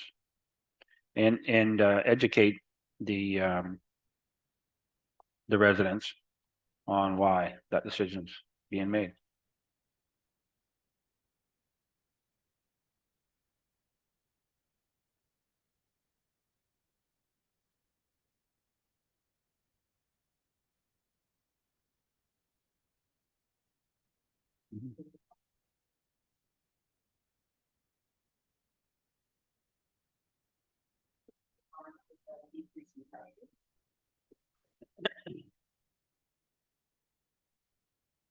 Example of not grants, but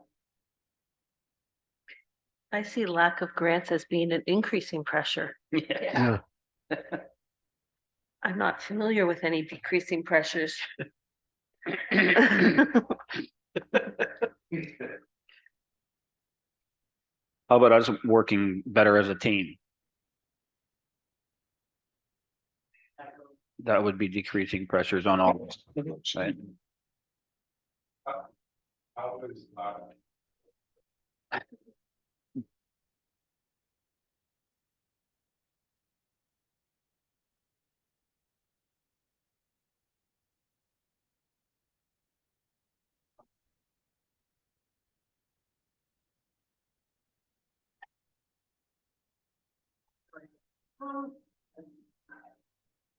for the short term at least, we have all these newly retired people who brought all sorts of skill sets into our municipality, and they have time. To the newly retired have full time skill set. We have that in one of our other drawing on that. That was in one of our other. Remember I said And I think with volunteering, that was one as well, and looking at the demographics of the people that are moving in.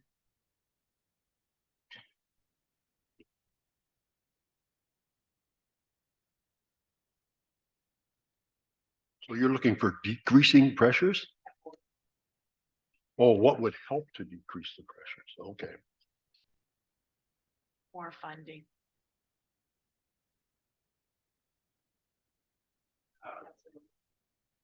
there are people first.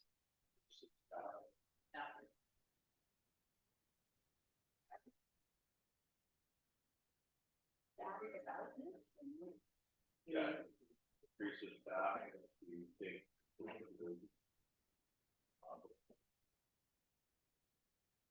would help decrease it. Shared services, and then I'll hide and say maybe looking towards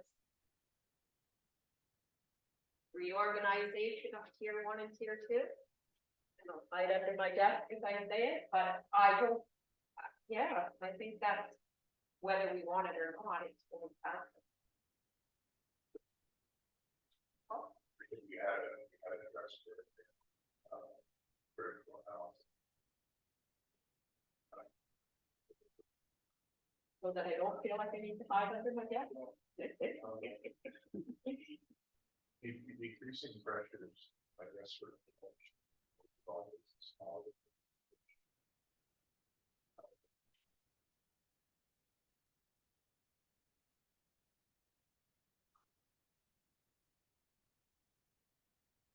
I think respect for others' qualifications and being able to listen.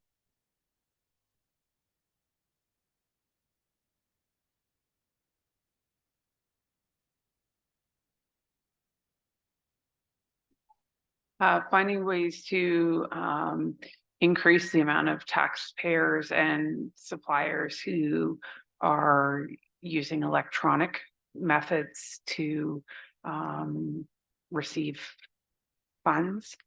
The more that we have receive and pay funds, the more people that we have on pre-authorized payment, the more people that we pay electronically versus check does reduce the workload. I'm going to say this tongue in cheek because I know what the response I'm going to get. One decreasing pressure would be the ability to take either e-transfers or credit card payments for some of our fees, because the number of comments that we get from people saying that we'll take cash or checks or we in debit, they just look at us incredulously because, yeah, that would be something. Both last two touch on how technology improved technology could decrease pressure.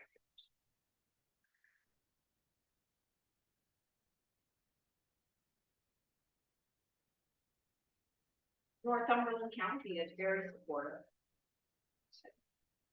Like I said, they're moving ahead on some things and looking for ways to take us with them.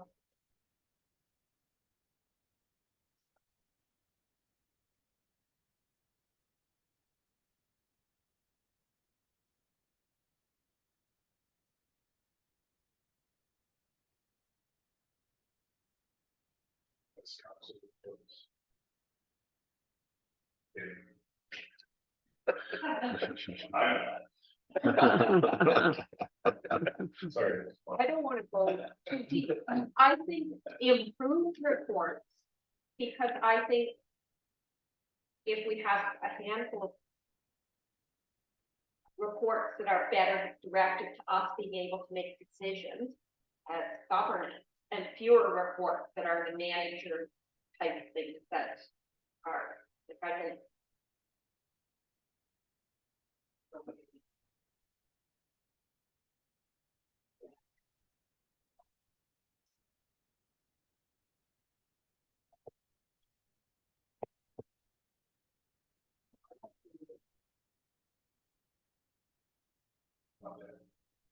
Hmm?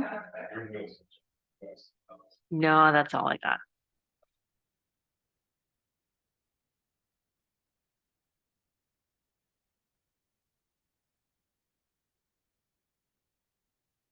We've talked about how the community is increasing demands, but at the same time, there are more people out in the community doing more things. You know, whether it's the land trust that people are making those kinds of donations or maintain land trust.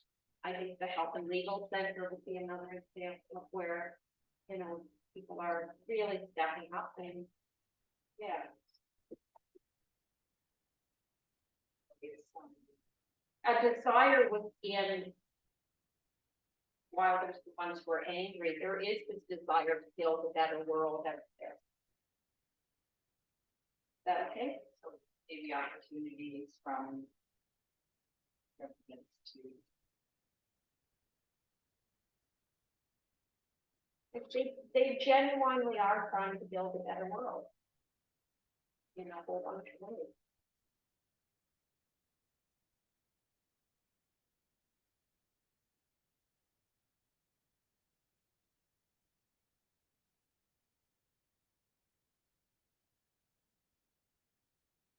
And that would all be through volunteering. They aren't looking for pay, they're looking to provide their expertise through volunteering, so that decreases the pressures.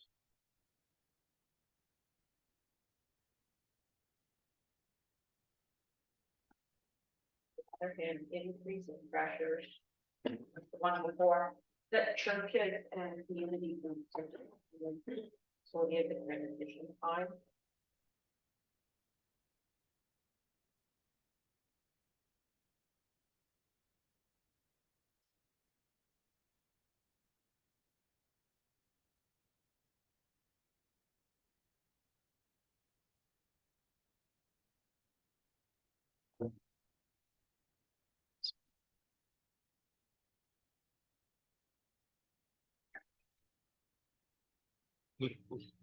Kind of going back to where Dave was before, but I think it's planning, and understanding the plan and then getting behind it and supporting that plan.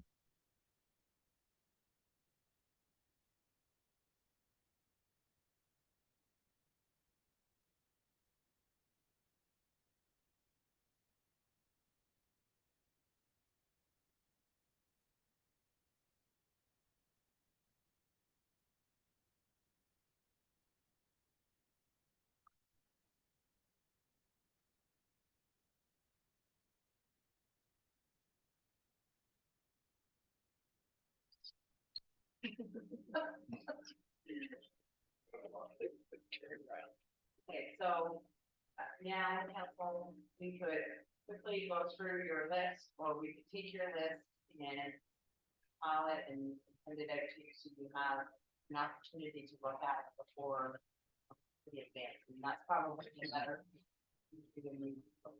For a while. So the only other thing that, obviously signs, and you don't even have to decide it later, but be thinking about it, who you want to facilitate the next call. Do you want it to be myself? Do you want it to be somebody else? You want to make that decision now, or you want to wait for, I guess we can't wait too long because you want to, No, but you could maybe do it at your next. yeah, Have some time to prepare the list, circulate the list to you. yeah. And then we'll also, pose that question to you. That we'd like to facilitate and the next, and we have the so.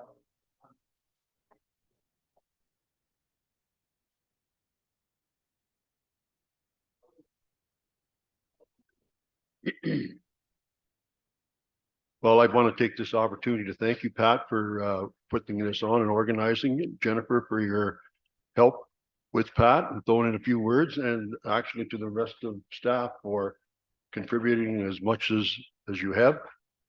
This is a joint, I've got to keep reminding myself that this is a joint venture between council and staff. This can't be run by either one. I guess staff ultimately, pardon me, council ultimately approves it, but it's got to be considered working together to develop this plan and then moving forward. Mayor Catherine, you have a comment? We need to all pull in the same direction, because right now it doesn't feel like we're pulling in the same direction. We should be and we will be. Yep. I'm just looking at that time thing here and wondering what's not here, and I don't have it there in my head. We're looking at interviewing and where does that fit?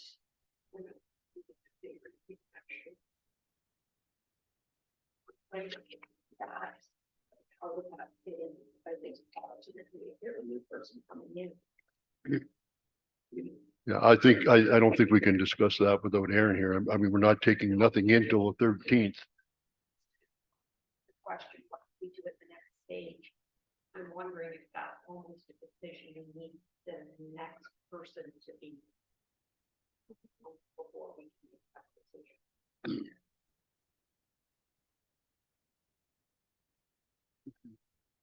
Go ahead, Pat. Yes, your applications would be going to 12, and then depending on candidates that you get, and then whoever that individual is, the time frame that when you're ready to come forward. So I think some of the stuff we're doing in the background, but we may want to have your new scale doing that as well. That's a good point. That's a good point. Which John? may delay it a fair bit, but go ahead. So there was also some opportunity there from that little seminar we took at the county last week. Yeah. That they actually offered their services to kind of help us put the strategic plans together. There might be someone there. Was that presented there by? Yeah, from the one that we all went. Who? Ammo, right? Yeah. Yeah. I see this timeline here. Do we have a little room there to move around, or are we to stay in this timeline? That's the council's decision. If you want to change some of the dates here, then we just need to let the public know that we're going to change. Because the information like it's 8/18, that was the time frame that you were looking at that. Okay, all right. I think we should leave it the way it is for now, and then if we have to make some adjustments, we'll make some adjustments. But I think we've got to shoot for the 24th to get, I believe it was the 22nd or the 24th to get all of your questionnaires in. Yeah. Okay, we're going to keep moving because we got to be back here in a few minutes. So I'll go on to number 6, approval of the confirming bylaw 50/2023, being a bylaw to confirm the proceedings of the special council session held on Tuesday, May 2nd, 2023. Be resolved that bylaw 50/2023, a bylaw to confirm the proceedings of the special session of council held on Tuesday, May 2nd, 2023, be read and deemed passed the second day of May 2023. Can I get a mover and a seconder? Deputy Mayor Stover, seconded by Councillor Booth. All in favor? Carried, and we'll adjourn at 12 exactly. Mover and seconder. Moved by Councillor Ainsworth, seconded by Councillor O'Neill. All in favor? Carried. Thank you, everyone. Thank you. We'll see you all shortly. I think that's it. I think, not that it's a